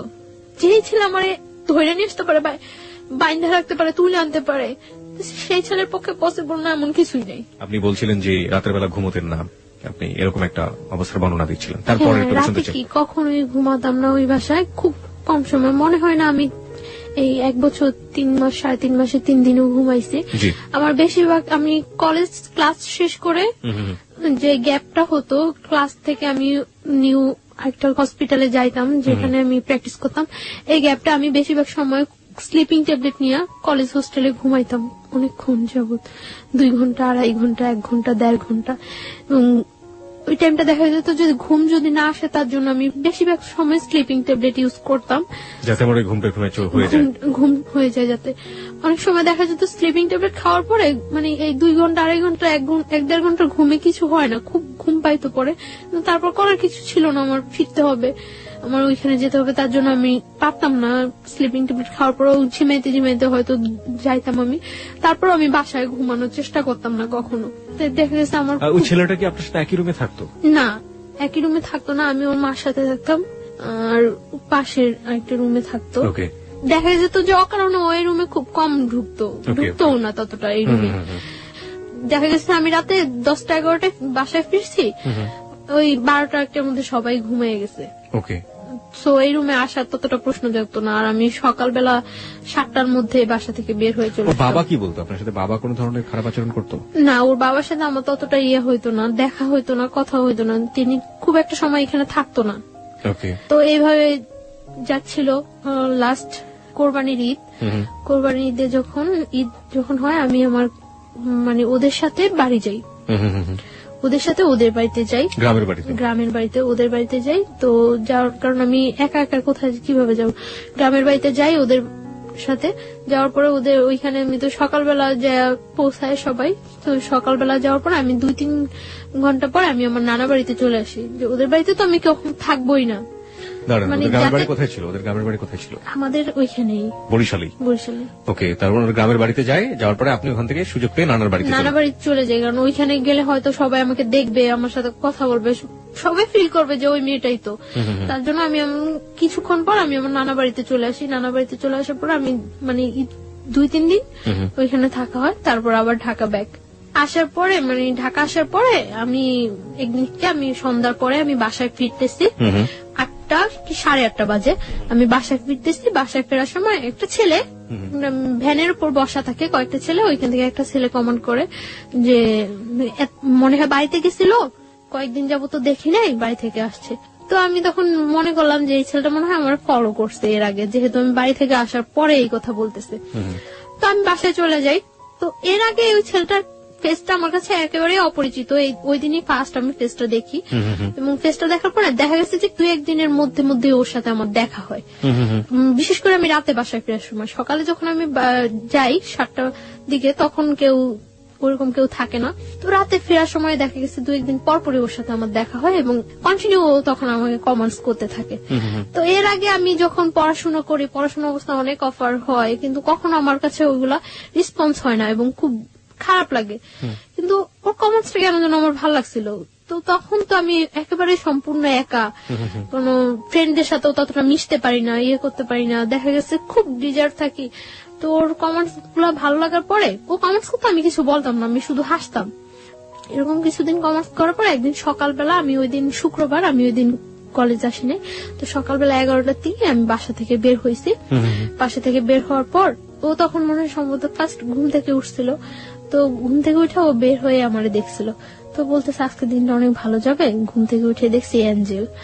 তো আমি হাসা দিছি, হাসছিলাম, হাসার কাজ। কিভাবে দেখলো আপনাকে? মানে আপনি তো আপনার ওই আগের বাসাতেই থাকতেন। হ্যাঁ, ওই বাসাটা আর ওই বাসা, ওদের বাসাটা কাছাকাছি, একদম কাছাকাছি একদম। কোথায় ছিল বাসা? ঢাকার? এটা ঢাকার এলাকার নাম বললে কোনো সমস্যা নেই, আপনি ছেলের নামও বলেনি, কোনো সমস্যা নেই। কোথায় ছিল বাসাটা? ওর নামটা বলি আমি, ওর নামটা রুমেল। মানে যে ছেলে আপনাকে জোর করে বিয়ে করেছে? না, মানে সেকেন্ড ওয়ান, যার সাথে পরিচয় হচ্ছে। আর বাসাটা কোথায় ছিল ঢাকার? আপনি বাসাটা বলতে যাচ্ছেন না? ওকে, ঠিক আছে, যান। তারপর? কারণ ওই এলাকাটার সবাই প্রায় কম বেশি ঘটনাটা জানে, এবং আপনাকে সবাই চেনে। ওকে, ঠিক আছে। আমি এখানে একটু শ্রোতারা অনেক খেপে যাবেন আপনার উপরে, আমি একটু শ্রোতাদেরকে অ্যাড্রেস করতে চাই। দেখুন, আপনারা যারা বলছেন যে আপনারা ওর বাসার নামটা জানতে চান, ও কোথায় থাকে সবকিছু জানতে চান, এই প্রশ্নগুলো আমি ওকে করেছি, এবং তারপরও যারা ক্ষিপ্ত হয়ে যাচ্ছেন ওর উপর, তাদের উদ্দেশ্যে আমি একটু বিনয়ের সাথে বলতে চাই, ওর বাসার অ্যাড্রেসটা জেনে বা যে ঘটনাটা যেখানে ঘটেছে এটা জেনে আপনি কি বা করবেন বলুন। আপনার এখানে বলতে চাচ্ছি না এই কারণে যে আমি তো সম্পর্কটা থেকে এখনো বিচ্ছিন্ন না। এক্স্যাক্টলি, আমরা গল্পের শেষ পর্যন্ত যাবো, সেটা আপনি আগে থেকে কিছু বলে দিন না। আমরা একটা জিনিস বলি আপনাকে, সেটা হচ্ছে তাদেরকে বলবো যে প্লিজ আমরা গল্পটা থেকে সবাই যে জিনিসটা নেবার চেষ্টা করবো সেটা হচ্ছে মোরাল লেসনটা আসলে কি, ভুলটা আসলে কারা কারা করেছে, কোন কোন জায়গাগুলোতে ভুল হয়েছে, বাসার ঠিকানা জেনে কিংবা ওর পার্সোনাল লাইফ সম্পর্কে আরো বেশ কিছু জেনে, ও কোথায় থাকে সেটা জেনে আসলে ওর কতটুকু কিওর আমরা করতে পারবো। হ্যাঁ, সেই হেল্পের জায়গাটা যদি কিছু থেকে থাকে, করার থাকে, তাহলে ও যতটুকু বলবে ততটুকুই আসলে এনাফ। আমরা ওই শ্রদ্ধার জায়গাটুকু যিনি গেস্ট হয়ে আসেন, অতিথি হয়ে আসেন, তার প্রতি যেন বজায় রাখি। জি প্লিজ, তারপরে বলুন। তারপর আমি মানে যে কাজে বাসা থেকে বের হয়েছি ওই কাজে চলে যাই। তো চলে যাওয়ার পর এইভাবে চলতে থাকে কিছুদিন। তো 31st নাইট আমি সন্ধ্যার পরে বাসায় ফিরছি। তো আমি কিছু চকলেট কিনি। তো চকলেটের দোকানে যাওয়ার আগেই ও বলতেছে যে আজকেই বলে দেব নাকি সামনের বছর পর্যন্ত ওয়েট করব। তো ও বলতেছে, তখন আমি চকলেট কিনা আসার সময় ওর হাতে ওর একটা চকলেট মানে দূর থেকে এভাবে ধরে দিছি, দিয়ে বলতেছি যে কারোর জন্য কি কখনো কিছু ওয়েট করে, সবকিছু সময় মতোই বলতে হয়। আর এই যে একটা বছর গেছে গিয়ে, এরকম একটা বছরের মতো একটা জীবনও চলে যেতে পারে। সো কারোর জন্য কখনো কিছু ওয়েট করানো উচিত না।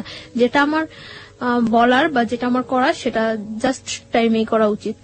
তো ওই কথাটা বলার পর আমি এই কথাটা বলে আমি সাথে সাথে কিছু না বলে সাথে সাথে চলে আসতেছি। ও আমার পিছনে আসতেছে। তো আসে আমার বাসার গলির মধ্যে, মানে যে বাসা আমি যাবো ওই বাসার গলির মধ্যে ও বললো যে জাস্ট 1 মিনিট একটু দাঁড়ান। তো আমি দাঁড়াইলাম, দাঁড়ানোর পরে বলতেছে আপনার নামটা জানতে পারি? তো আমি আমার নামটা বললাম। বলার পর ও বলতেছে যে আপনার ফোন নাম্বারটা জানতে পারি? সরি, আমার ফোন নাম্বারটা তো দেওয়া যাবে না। পরে বলতেছে যে এই চকলেটটা নিয়ে যান, আজকে যদি আপনার ফোন নাম্বারটা আমাকে দিতেন সেটাই আমার জন্য বড় গিফট হতো। আমি বললাম যে আমি চকলেটটা নিয়ে যে আপনি ব্যাগ দিয়ে নিয়ে যেতে পারি, বাট আমি আমার ফোন নাম্বারটা দিতে পারবো না। তো বলতেছে দিবেন না? আমি বলতেছি না, ফোন নাম্বারটা দেবো না। পরে বলতেছে চকলেটটা দিয়ে দিবেন? পরে বলতেছে না, চকলেটটা নিয়ে চলে গেছে। চলে যাওয়ার পর তো 1st জানুয়ারি ওর সাথে আমার দেখা হয় নাই। তো 2nd 3rd জানুয়ারিতে ওর সাথে আবার আমার সাথে দেখা হয়েছে। দেখা হওয়ার পরে দেখা গেছে ও আমি যেই টাইমটা বাসা ফিরি ঠিক ওই টাইমটা স্পেসিফিক ধরে রাখে এবং ওই টাইমটা আমার সাথে কথা বলে। প্রত্যেকদিন যাওয়ার সময় কথা বলে, ও বলে আমিও বলি। মানে ও যেটা বলে আমি ওটা রিপিট অ্যান্সার করি। তো একটা কাগজের মধ্যে 6 জানুয়ারি দিন ও একটা কাগজের মধ্যে ওর ফোন নাম্বারটা লিখে আমাকে দেওয়ার জন্য যায়। তো আমি বলি যে আপনার ফোন নাম্বারটা দিয়ে লাভ নেই, আমি আপনাকে কখনো ফোন করবো না। তো বলে যে তাহলে আপনার ফোন নাম্বারটা প্লিজ দেন। তো আমি নাম্বারটা দেই।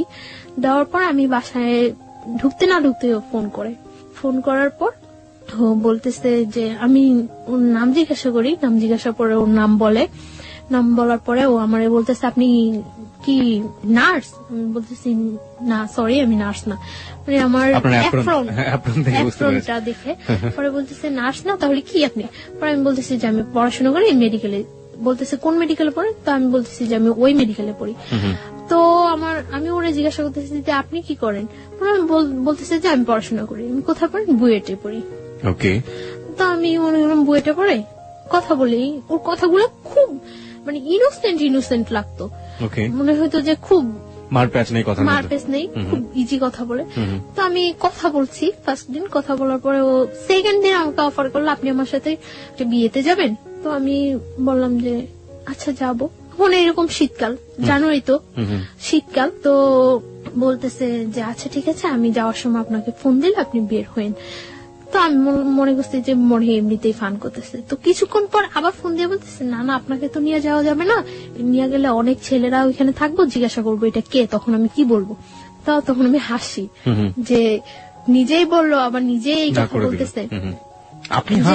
আপনি ইয়েস বলেছিলেন কোন সাহসে? কারণ আপনি তো এমন একটা বাসায় থাকেন যেখান থেকে না আমি যাব না সেটা আমি শিওর ছিলাম যে আমি ফান করে যাব না। আমি বুঝছিলাম কারণ ওর কথাগুলো বললাম না খুব ইনোসেন্ট, সাহসের খুব অভাব ছিল ওর মধ্যে। সাহসের খুব অভাব।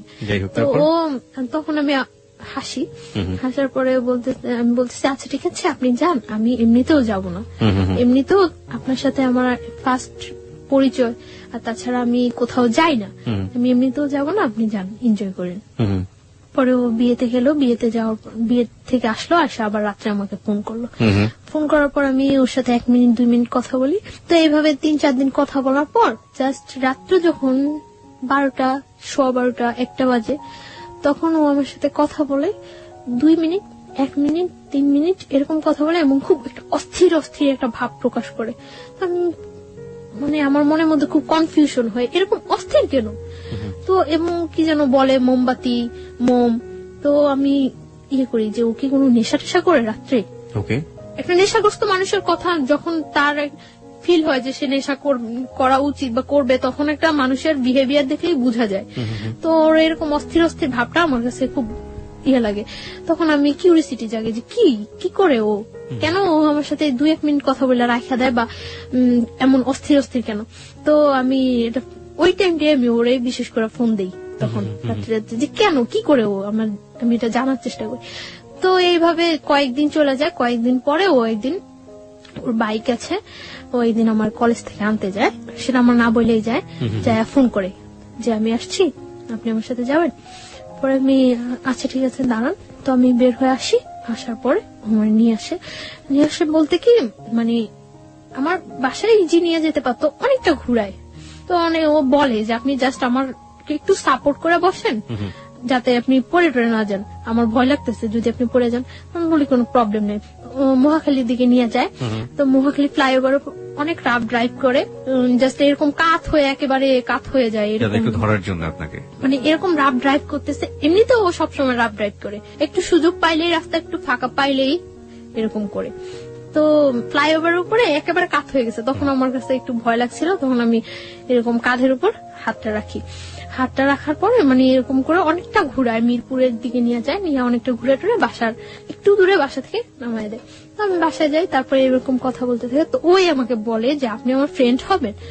আমি বলছি আচ্ছা ঠিক আছে ফ্রেন্ড হবো। তখন কিন্তু আমি জানি না যে ও পড়াশোনা করে না বা কিছু। তখন আমি বলি যে আপনার ক্যাম্পাসটা তো কাছেই, আপনি কেন কলেজে যান না? তো বলে এই সমস্যা ওই সমস্যা, মারামারি করছে, এটা হয়েছে ওইটা হয়েছে, কিন্তু ও বলে না যে ও পড়াশোনা করে না বা করেই নেই, ওইটাও বলে না। তো তারপর ও এইভাবে চলতে থাকে, কিছুদিন যায়, ও বলে যে আপনি আমার ফ্রেন্ড হন। আচ্ছা ফ্রেন্ডশিপ করলাম ওর সাথে। ফ্রেন্ডশিপ করার পরে মানে কয়েকদিন যায় ভালোই। তো ও বলতেছে যে ফ্রেন্ড থেকে তারপরে চিন্তা পরে করবো, আগে ফ্রেন্ড। আপনার বাসায় বুঝতে পারতাম না এগুলো, যে আপনি যেখানে আছেন যেভাবে আছেন, আপনার তো যিনি আপনাকে জোর করে বিয়ে করেছেন তারও তো বোঝার ব্যাপার ছিল, সেও বুঝতে পারতো না? কেউ বুঝতে পারতো না। আমি সবসময় মানে আউটসাইডে বাইরে গিয়ে ওর সাথে বেশি কথা বলতাম, আর রাতে 2-1 মিনিট কথা বলতাম। তো একদিন আমরা ধানমন্ডি লেকে নিয়ে যায় আমাকে কলেজ থেকে, মানে কথা বলতে থাকে। তো কথার মধ্যে আমি হঠাৎ দেখি ও সিগারেট খাচ্ছে। তো তখন আমি করি যে ও স্মোক করে। তো আমি ওর কথার মধ্যে জিজ্ঞাসা করি যে আপনি কি কোনো নেশা করেন, ড্রাগস নেন বা অ্যাডিক্টেড আপনি? পরে বলতেছে যে হ্যাঁ। পরে আমি বলতেছি যে কেন? পরে বলতেছে যে আমার লাইফে একটা কষ্ট আছে তার জন্য। তো আমি বলতেছি কি কষ্ট? তো বলে যে একটা মেয়ের সাথে আমার অ্যাফেয়ার ছিল, তো মেয়েটা আমার ছাইড়ে চলে গেছে, তারপর থেকে আমি করি। তারপর মানে এই কথা বলে। তো আমি বলতেছি যে মেয়েটা চলে গেছে তার জন্য আপনি এইভাবে ড্রাগ নিচ্ছেন, এটা কিন্তু ঠিক না। এইভাবে ও কথাটা বলছে, আমার কাছে খুব খারাপ লাগছে। তারপর আমি ওর সাথে ভালো ফ্রেন্ডশিপ করি, প্রায় প্রত্যেক দিনই কথা বলি, সকালে যাওয়ার সময় কথা বলি, বিকালে আসার সময় কথা বলি। তো ও দেখা গেছে মানে আমার বাসার সামনে দিয়ে যাওয়ার সময়, মানে যেতে হলে আমার বাসার সামনে দিয়ে যেতে হয়, আর আমার আসতে হলে ওর বাসার সামনে দিয়ে আসতে হয়। মানে যাচ্ছে আমাকে দেখে যাচ্ছে, আসছে আমাকে দেখে আসছে, এভাবে চলতে থাকি কিছুদিন। তারপরে কিছুদিন চলার পরে একদিন আমি মানে আমার মার সাথে কথা বলি। আমি মার সাথে কথা বলার পর আমার মন খুব খারাপ থাকে। তখন মার্চের 7 তারিখ, 8 তারিখ থেকে আমার পরীক্ষা, 3rd সেমিস্টার। তো আমি করি, মার সাথে কথা বলার পরে মানে আমার মন খুব খারাপ থাকে। খারাপ থাকার পর আমি ওরে ফোন করি, আমার সাথে মুভি দেখবেন? পরে বলতেছে হ্যাঁ দেখবো। আমি বলতেছি আচ্ছা ঠিক আছে। তখন বাজে 12:30 দুপুর। হ্যাঁ দুপুর, আমরা 3টার দিকে মুভি দেখবো এই করি। পরে ও অনেক ফ্রেন্ডদের ফোন দেয় ওর, যে কোন হলে মুভি দেখা যায়, মুভি দেখার মতো কোন ভালো পরিবেশ আছে। তখন মানে স্টার নেটফ্লিক্সে তো সিটিতে নিয়ে আসে আমাকে, বাসা থেকে বের হই 2টার দিকে। তো আস্তে আস্তে আসার পরে লাল টিপ মুভিটাই হয়। আসার পরে টিকিট পাই না, আমরা টিকিট পাই না। তো আমি ওই দিন অনেক জেদ করি যে আমি আজকে মুভি দেখবই। আমার কাছে খুব খারাপ লাগতে থাকে, মানে ও কোনো ফ্যাক্ট না, আমি যে ওর সাথে ঘুরতেছি বা মুভি দেখতেছি এটা কোনো ফ্যাক্ট না। আমার মনের মধ্যে ওই ইয়াটাই থাকে যে আমার মার সাথে আমি কথা বলছি, ওই ব্যাপারটাই আমার মনের মধ্যে সবসময় কাজ করতে থাকে। টিকিট পাই না, টিকিট না পাওয়ার পরে 7টা শো টিকিট করে, আচ্ছা প্রবলেম নেই 7টাই দেখবো। টিকিট কেনার পরে এখন এইখানে গিয়ে এতক্ষণ ওয়েট করবো। তো আমাকে বাইরে নিয়ে যায় বাইক দিয়ে, একেবারে টিএসসি ভার্সিটি টার্সিটি হয়ে একেবারে ওইদিকে জগন্নাথ কলেজ টলেজ ওইদিকে ইয়েতে হয়ে ঘুরায়। তো ঘোরানোর পরে গোলা কিনে আমি তো গোলা খাই, গোলা খাওয়ার পরে ও শহীদ মিনারের ওইখানে বসে, ও বাইকের উপরে বসে, আমি শহীদ মিনারের যে সিঁড়ি, আছে সিঁড়িতে। প্রাচীরটা আছে Okay. যে সাইডে একেবারে ওইখানে বসে। স্যান্ডেল খুলে বসছিলেন না স্যান্ডেল না মানে পা ঝুলে, পা Okay. ওই পাশে ঝুলে। শহীদ মিনার সম্পর্কে আপনারা মাঝে মাঝে এই ধরনের পত্রপত্রিকায় আমরা ইনফরমেশন গুলো পাই, যারা ওখানে বসেন, কাপল বসেন আর নর্মাল মানুষ বসেন, যাই বসেন না কেন, শুধুমাত্র 21শে ফেব্রুয়ারির দিন ছাড়া আর এই ফেব্রুয়ারি মাস ছাড়া বাকি দিনগুলো আসলে আমাদের শ্রদ্ধা থাকে না, আমরা স্যান্ডেল সহ উঠে যাই, যাচ্ছে তাই একটা পরিবেশ থাকে। কর্তৃপক্ষ যারা আছেন তারা তার দৃষ্টি রাখেনি না, কর্তৃপক্ষের কথা বাদই দিলাম, আমাদের অন্তরের জায়গা হচ্ছে ওটা, সেই অন্তরকে যেন আমরা শ্রদ্ধা করি, এমন কোন অ্যাক্টিভিটিস ওখানে না করি। যাই হোক, হ্যাঁ, তারপর আপনি যেটা বলছিলেন। তারপর বসার পরে কথা টথা বলি, অনেকক্ষণ কথা টথা বলার পর আমরা আবার ব্যাক করি। ছবি টবি দেখেছিলেন দুজনে হ্যাঁ, একসাথে? হ্যাঁ, মুভি দেখছিলাম, আমি মুভি দেখতেছিলাম, খুব মনোযোগ দিয়ে কি মুভি ধরনের কথা দেখতেছিলাম। হতো ওই সময় আপনাদের মধ্যে? জাস্ট এই কথা ওই কথা, ও এটা করছে ওইটা করছে এটা করছে এরকম। তো ও কখনো আমার সম্পর্কে জানতে চায়নি, আমার ফ্যামিলি ব্যাকগ্রাউন্ড বা কখনো জানতে চায় না, আর আমি আমার ফ্যামিলি ব্যাকগ্রাউন্ড ওর কাছে সব সত্যই বলছি। ফ্যামিলি বলেছেন, বাট আপনার যে বিয়েটা হয়েছে শুধু এটাই বলি, এই পার্টটা আপনি বলেন। এই পার্টটা বলিনি। তো আমি এখানে কোথায় থাকি সেটা ও কখনো আমার কাছে জানতে চায় না। আমরা মুভি দেখি, আমি মুভিটা খুব মনোযোগ দিয়ে দেখি এবং ভালো লাগে আমার কাছে মুভিটা। আর ও মুভি দেখে না, ও এখানে বসে আমাকে দেখে। তা আমি বের হয়ে ওরে বলতেছি যে মুভি কেমন লাগলো, বলতেছে আমি কি মুভি দেখছি নাকি? আমি তো কি দেখছেন? আমি ততক্ষণ দেখছি যে আপনি কিভাবে মুভি দেখেন। ওকে ওকে, তারপর মানে বাসায় চলে যাই। বাসায় চলে যাওয়ার পর মানে আমরা বাইরে খাইটা বাসায় চলে যাই। চলে যাওয়ার পর ও রাত্রে আমাকে 1:30টার দিকে ফোন দেয়, আমি পড়তে থাকি, তখন ফোন দিয়ে ও আমাকে মানে একসাথে মনে হয় যে আমরা শীট দেখে মুখস্থ করে পড়া বলি না টিচারদের কাছে, একসাথে ওরকম মনে হয় যেন কোনো শীট মুখস্থ করে একসাথে ও আমাকে বলে যে আমি তোমাকে পছন্দ করি, এরকম এরকম এরকম সব একসাথে এক চান্সে মুখস্থ করলে এক চান্সে মুখস্থ। তো আমি আশ্চর্য হয়েছি যে এটা ছোটবেলা আমরা আর পিছনের বাড়ি থেকে মা চিল্লাতো, এই পড়িস না কেন, ওরকম ছোটবেলার কথা মনে পড়ে গেল আপনার কথা। হ্যাঁ, একসাথে বলতো। আমি কি আশ্চর্য, এটা কি কোনো বলার ওয়ে? তো আমি চুপ করে থাকি, পরে বলতেছে তুমি আমার পরে জানো।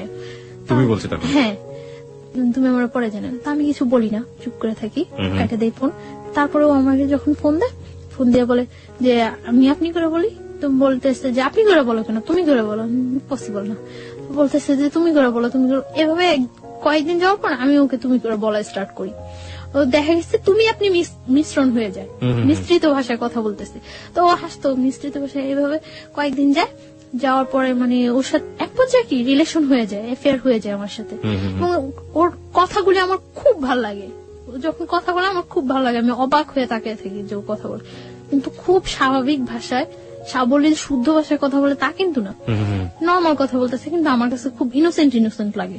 ওকে, তার জন্য আমি ওর কথায় খুব ইয়ে হয়ে যায়। কিন্তু ও যে মানে ফলস বলতেছে, মিথ্যা বলতেছে, আমি ফিল করি, এটা আমি অনেক কিছু আমি ফিল করতে পারি, মিথ্যা বলছে আপনি ফিল করতে পারছেন, কিন্তু আমার কাছে তারপরেও ভালো লাগে এই কথাগুলো। কারণ ওই সময়টা আমার কেউ ছিল না, আমার পাশে একটা লোক যে আমি তার সাথে ইয়ে করবো, এনজয় বলতে আমার লাইফটাই খুব ইয়ে ছিল। যতক্ষণ ওর সাথে থাকতাম বা কথা বলতাম আমার কাছে খুব ভালো লাগতো। সমুদ্রের মধ্যে মানুষ যখন পড়ে এবং সে যদি সাঁতার না জানে, হাতের কাছে যাই পাবে সেটাকে সে অবলম্বন করবে, সেটা খড়কুটোই হোক আর যাই হোক। গল্পটা শোনার পর আসলে তাই মনে হচ্ছে। শুনুন তারপর। তো এইভাবে কয়েকদিন যায়, অ্যাফেয়ার ওর সাথে আমার ভালো একটা রিলেশন হয়ে যায়। ও আমাকে মানে শিফট করে নিয়ে যায়, দিয়ে যায়। ওর সাথে যে কোনো ব্যাপারে আমি ওর সাথে শেয়ার করি, যে কোনো, শুধু একটা ব্যাপারই আমি বলি না যে আমার আগে একটা বিয়ে হয়েছিল, আমি অনেক ট্রাই করি বলার জন্য যে আমার এটা বলা উচিত, কিন্তু আমার বলতে গেলেই ভয় হয় যে এটা বললে সম্ভবত ও আমার সাথে রিলেশন রাখবে না। কিন্তু ওর কথার মধ্যে অনেক সময় প্রকাশ পাইতো যে ও বলতো যে তোমার যদি 20টাও বিয়ে হয় তাতেও কোনো প্রবলেম নেই, তারপর আমি তোমাকে বিয়ে করবো। আচ্ছা, তার মানে আপনি বলে দিয়েছেন যে আপনি তাকে লাভ করেন? হ্যাঁ, দুজনের মধ্যে ওয়ার্ড দিয়ে হয়ে গেছে। হ্যাঁ, ওকে। তো ওর সাথে আমার রিলেশনটা ভালো চলতে থাকে। তো আমি যেখানে থাকি ওইখানে কেউই জানে না যে আমি ওই ছেলেটার ওয়াইফ, কেউ জানতো না। মানে কি বাড়ির লোকজন ছাড়া আশেপাশে কেউ? বাড়ির লোকজনও জানতো না, কারণ আমরা একটা ফ্ল্যাট বাসায় থাকতাম, কেউ জানতো না যে আমি ওই ছেলেটার ওয়াইফ। ওর ফ্যামিলি ছাড়া আশেপাশে কেউ জানতো না, কারোর কাছে আমি তো বলতামই না, ওরও বলার প্রয়োজন হয় নাই, কারোর কাছে বলতো না। তো আর আমি তো সবসময় আমার মতোই চলতাম। ওই এলাকার অনেকেই জানে যে ওই ছেলেটার সাথে আমার সাথে রিলেশন হয়, রুমেলের সাথে আমার সাথে রিলেশন, এটা ওই এলাকার অনেকেই জানে। আপনার তথাকথিত হাজবেন্ড যদি বলি যে জোর করে যে করলো, ও জানতো না? সব জানলে তো ওরও জানার কথা। ও পরে জানতে পারে। ওকে, যাই আমরা সিরিয়ালে যাই। তারপর কিছুদিন যাওয়ার পরে মানে ওদের বাসার সবাই, আমি যে বাসা থাকি ওই বাসার সবাই বেড়াইতে যায়, আমি যাই না। কোথায় বেড়াতে যায়? গাজীপুর। মানে ওরা ফ্যামিলি মিলে একটা কোথাও বেড়াতে যায়, আপনি যান না? ওকে, আমি যাই না, আপনি থেকে যান। আমি থেকে যাই। এর মধ্যে ও আবার বাইক অ্যাক্সিডেন্ট করে। বাইক অ্যাক্সিডেন্ট করার পরে ওর একটা ফ্রেন্ডের বাসায় কাছেই, ওর ফ্রেন্ডরা সবাই জানতো, সবাই আমাকে চিনতো, তো কাছে ওর ফ্রেন্ডের বাসা। ওর ফ্রেন্ডের বাসায় কেউ থাকে না, সবাই বাড়িতে গেছে সবাই। তো ওর ফ্রেন্ডের বাসা প্রত্যেকদিন যায় আমি ওরে দেখে আসতাম। তো এর মধ্যে 26 মার্চ যেদিন বিকালে আমি আমার একটা ফ্রেন্ডের বাসায় গেছি। তো ওর কাছে এটা খুব খারাপ লাগছে যে আমি অ্যাক্সিডেন্ট করছি আর ও মনে হয় ঘুরতেছে। তো আমার ফোন দিয়ে বলতেছে, ভালোই তো ঘুরতেছো। আমি বলবো ঘুরতেছি, আমি জাস্ট কিছু শীট বই টই নিয়ে ওর বাসায় গেছিলাম। তো আমি চলে আসি, চলে আসার পর আমি বলতেছি যে কোথায়, এখন তো তোমার সাথে দেখা করবো না। আমি কেন, আমি এখন এত কষ্ট করে চলে আসছি আর এখন দেখা করবো না মানে? পরে বলতেছে আচ্ছা ঠিক আছে তুমি বাসায় যাও, আমি তোমার ফোন দিচ্ছি। তো আমি বাসায় গেছি, তারপর ফোন দিচ্ছি সন্ধ্যার পর। তো সন্ধ্যার পর ওর ওই ফ্রেন্ডের বাসায় গেছি, যাই কিছুক্ষণ গল্প টল্প করার পর আবার আমি বাসায় চলে আসছি। তো প্রত্যেক দিনই আমি রাতে যাওয়ার সময় ওর ওই ফ্রেন্ডের বাসায় যাই ওরে দেখে যেতাম। ও অ্যাক্সিডেন্ট করছে, ওর পায়ে ব্যান্ডেজ ট্যান্ডেজ করা ছিল, শরীরে বিভিন্ন ইয়েতে ব্যান্ডেজ করা ছিল, ছুলে একটা লাগেছে। তো আমি ওই দিন প্রত্যেক দিনই ওরে দেখে যেতাম। এর মধ্যে ওরা যেদিন গাজীপুর গেছে ওই দিন তো আমি বলছি যে আমার বাসায় কেউ নেই। পরে বলতেছে যে আচ্ছা তুমি আসবা, এই বাসায় আসবা? পরে আমি বলছি আচ্ছা আসবো। তো ওই বাসায় গেছি, তো রাত্র হয়ে গেছে, প্রায় 11টা বেজে গেছে। তো বলতেছে এখন তুমি বাসায় যাবা? তো 11টা বেজে গেছে, বলতেছে তুমি বাসায় যাবা? আচ্ছা ঠিক আছে তুমি নিচে যাও, আমি তোমাকে দিয়ে আসবো। পরে দিয়ে আসছে। আমার পরীক্ষা শেষ হয়ে গেছে এপ্রিলের 16 তারিখ। ওই দিন প্রচুর বৃষ্টি হচ্ছে। তো সন্ধ্যার সময় আমার বলতেছে যে এখন যদি আমি সুস্থ থাকতাম তাহলে তোমার নিয়ে ভিজতাম বাইরে।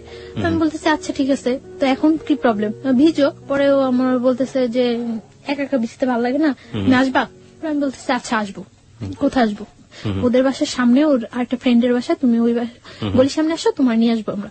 পরে আমি গেছি, যাওয়ার পরে ও নিয়ে গেছে ওই ফ্রেন্ডের বাসা। কনস্ট্রাকশনের কাজ চলছে, 5 তলা পর্যন্ত কাজ চলছে এখন। তো 5 তলা ছাদে নিয়ে গেছি। ছাদে নেওয়ার পর অনেক বৃষ্টি হয়েছে, তো আমরা ভিজছি, অনেকক্ষণ ভিজছি। ভিজার পর খুব ভালো লাগছিল, অনেকদিন পর মনে হয় একেবারে একটা রিল্যাক্স, খুব খুব এনজয় করছি আমি। ভিজার পর ঠান্ডা লাগতেছিল। 5 তলাটা যে হচ্ছে ওই রুমগুলোর ভিতরে ঢুকে গেছি। তো ভিতরে ঢুকে গেছি মতন ওর নিচ থেকে একটা তাওয়াল আনানোর ব্যবস্থা করছে, যে ভিজে গেছে ঠান্ডা লাগতেছে। তো একটা তাওয়াল আনছিল মতন মুছে টুছে ওইখানে দাঁড়াইছিলাম। এর মধ্যে কারেন্টটা চলে যায়। কারেন্টটা চলে যাওয়ার পর ওর ফ্রেন্ডরা ওই পাশে থাকে, সামনে থাকে, দেখতেছে যে কেউ আসছে কিনা। আর আমরা এই পাশে দাঁড়ায় কথা বলতেছি। তো আমি কারেন্টটা চলে যাওয়ার পর আমার ভয় লাগে যে আল্লাহ আমি এখানে আসলাম, এতগুলা ছেলে না কি চিনি না জানি না, হয়তো কয়েকদিনের মাত্র পরিচয়, এর চেয়ে কয়েকদিনের রিলেশন, এর চেয়ে কত ডিপ রিলেশন থাকলেও মানুষের জীবনে কত অঘটন ঘটে যায়। কেন আসলাম আমি এখানে? আমি যতটুকু না ভয় পাচ্ছি তার চেয়ে বেশি ভয় ও পাচ্ছে। ও আমাকে প্রচুর ভয় পেতো, এটা আমার কাছে সবচেয়ে ভালো লাগতো। খুব ভয় পেতো আমার।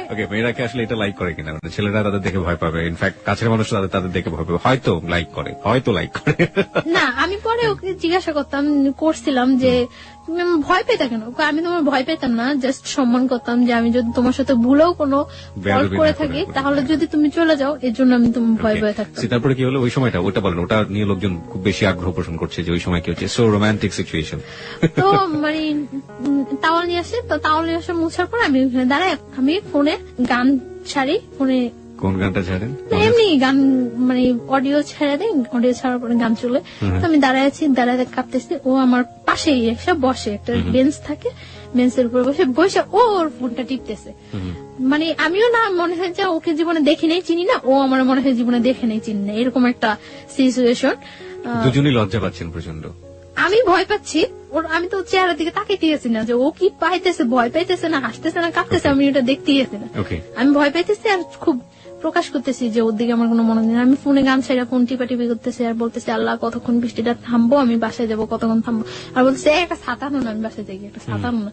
ওরা বলতেছে এখন আমি ছাতা আনতে কই যাবো, আর এত বৃষ্টির মধ্যে তুমি বের হইলেও সমস্যা কেউ দেখলে, তার চেয়ে বরং বৃষ্টিটা কমুক তারপরে যাও।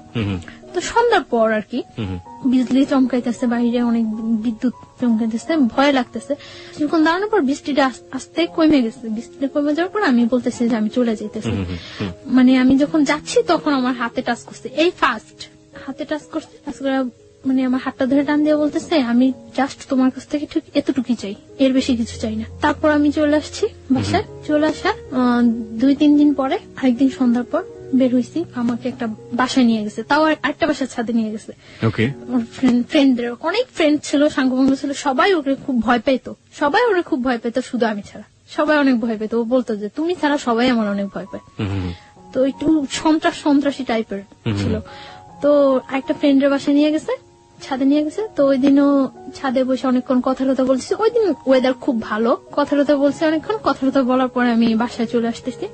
তো আমার বাসার আসার একটু আগে মানে গলির মধ্যে আসার পরে ফার্স্ট আমি চলে আসতেছি, তখন আমার হাত ধরে বলতেছে যাও গিয়া। আমি বলছি হ্যাঁ যাই গিয়া। তো তারপর ও মানে আমার হাতটা ধরে টাই না কাছে নিয়ে ফার্স্ট ও আমার কিস করলো, এই ফার্স্ট। এর মধ্যে ওর সাথে আমার কোনো মানে টাচ বা এই ধরনের কোনো কিছু হয়নি। হ্যাঁ, ফার্স্ট কিস করলো, আমিও খুব অবাক হয়ে গেছি, কি করলো কাজটা, মানে খারাপই লাগছিল। আমি বাসায় আসার পর ওর সাথে আর কথা বলতেছি না, 2 দিন যাবো তোর সাথে কথা বললে। তো পরে সরি বললো, সরি বলার পর আবার আমরা কথা বলতেছি। ও এর মধ্যে কার কাছে যেন শুনছিল যে আমার আগে একটা বিয়ে হয়েছে। তো আমার এই কথা জিজ্ঞাসা করানোর পরে আমি বলছি না হয়নি। প্রথমে আপনি অস্বীকার করেছেন? হ্যাঁ, না হয়নি, এরকম কিছু হয়নি। আর আমি ওই বিয়েটা তো মানি না, কি বলবো যে হ্যাঁ হয়েছে, মানি না এক কথা। আমি চাইছিলাম যে ওর কাছে সবকিছু ক্লিয়ারলি বলার জন্য, বাট আমি ওরকম কোন ইয়ে পাইতেছি না যে বললে ও থাকবো না থাকবো। এটা মানে ওকে নিয়ে আপনার মনের মধ্যে একটা ইয়েও হয়ে গেছে যে ও চলে গেলে আপনার জন্য সাস্টেন করাটা খুব কঠিন হয়ে যাবে। আর একই সাথে আপনি খুব তোলাচলের মধ্যেও আছেন যে বলবেন কি বলবেন না। তারপর ও আমার বলতেছে আচ্ছা ঠিক আছে তাহলে তুমি আমার সাথে বাইরে যাবা। আচ্ছা যাবো। মানে তখন ও যেটা বলে আমি ওইটাই রাজি, বলছে আচ্ছা ঠিক আছে যাবো। তো কোথায়? আচ্ছা কক্সবাজার। আমি বলছি আচ্ছা ঠিক আছে যাবো, আগে বিয়ে করতে হবে। আপনি বললেন ওকে যে আগে বিয়ে করতে হবে? হ্যাঁ, বিয়ে না করলে আমি তোমার সাথে কক্সবাজার যাবো কেন? আশ্চর্য, তুমি কে? আর তোমার সাথে আমার যতটাই রিলেশন হোক এত দূরে যাওয়া তোমার সাথে কখনো পসিবল না। তখন আমি জানতে পারি যে ও পড়াশোনা করে না। কিভাবে জানলেন? ও নিজে থেকেই মানে ওর মুহূর্তে সবকিছু বলে দিয়েছে না, ওর বিহেভে আস্তে আস্তে ফিল হয়েছে যে ও পড়াশোনা করে না। তারপর ও স্বীকারও করছে যে ও পড়াশোনা করে, নিজে থেকেই বলছে। কোন ক্লাস পর্যন্ত পড়েছে নাকি একেবারেই পড়েনি? 9 পর্যন্ত নাকি পড়ছে। তারপর এই কথা হয় যে বিয়ের পর কক্সবাজার যাব। আচ্ছা ঠিক আছে। তো ও রাজি হয়, আমিও রাজি হই। তারপর আমরা একটা মসজিদে কিছু ফ্রেন্ড সময় একটা মসজিদে হুজুরের মাধ্যমে বিয়ে করি। এবং আপনি তখনও জানালেন না যে আপনি বিবাহিত? না, তখন আমি জানাইনি যে আমি বিবাহিত।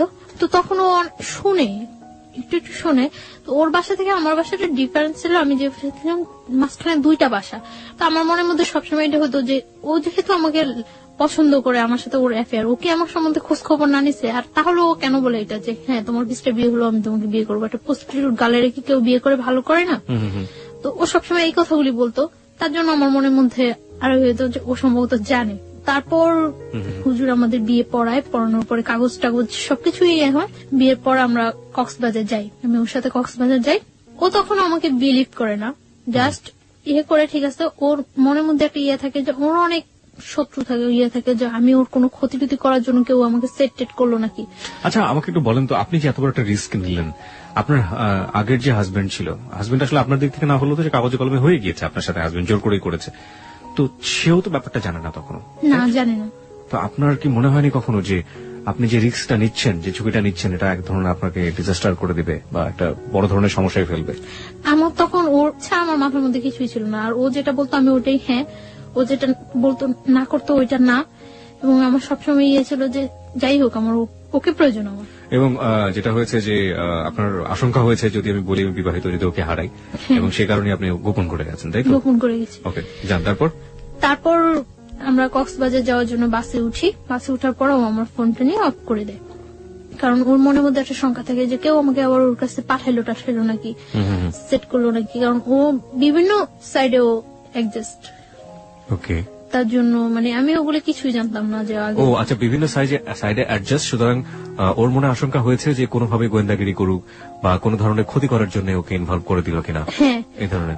তার জন্য ও তখন মানে কাবিন করে ইয়ে করে নেই, রেজিস্টার করে ইয়ে করে বিয়েটা করেনি, শুধুমাত্র মসজিদে গিয়ে বিয়েটা করেছে, হুজুর দিয়ে ইয়ে করে বিয়ে করছে যে ও কক্সবাজার যাওয়ার পর শিওর হবে ওকে যে ও কোনো ক্ষতি তো- করবেন না আপনি। হ্যাঁ আমরা বাসে যাই, যাওয়ার পরে তো তারপর হোটেলে উঠি, দিন আমরা বিকালে সি বিচে ঘুরি, সি বিচে ঘুরে আসার পর রাত্রে ওর সাথে আমার কথা হয়।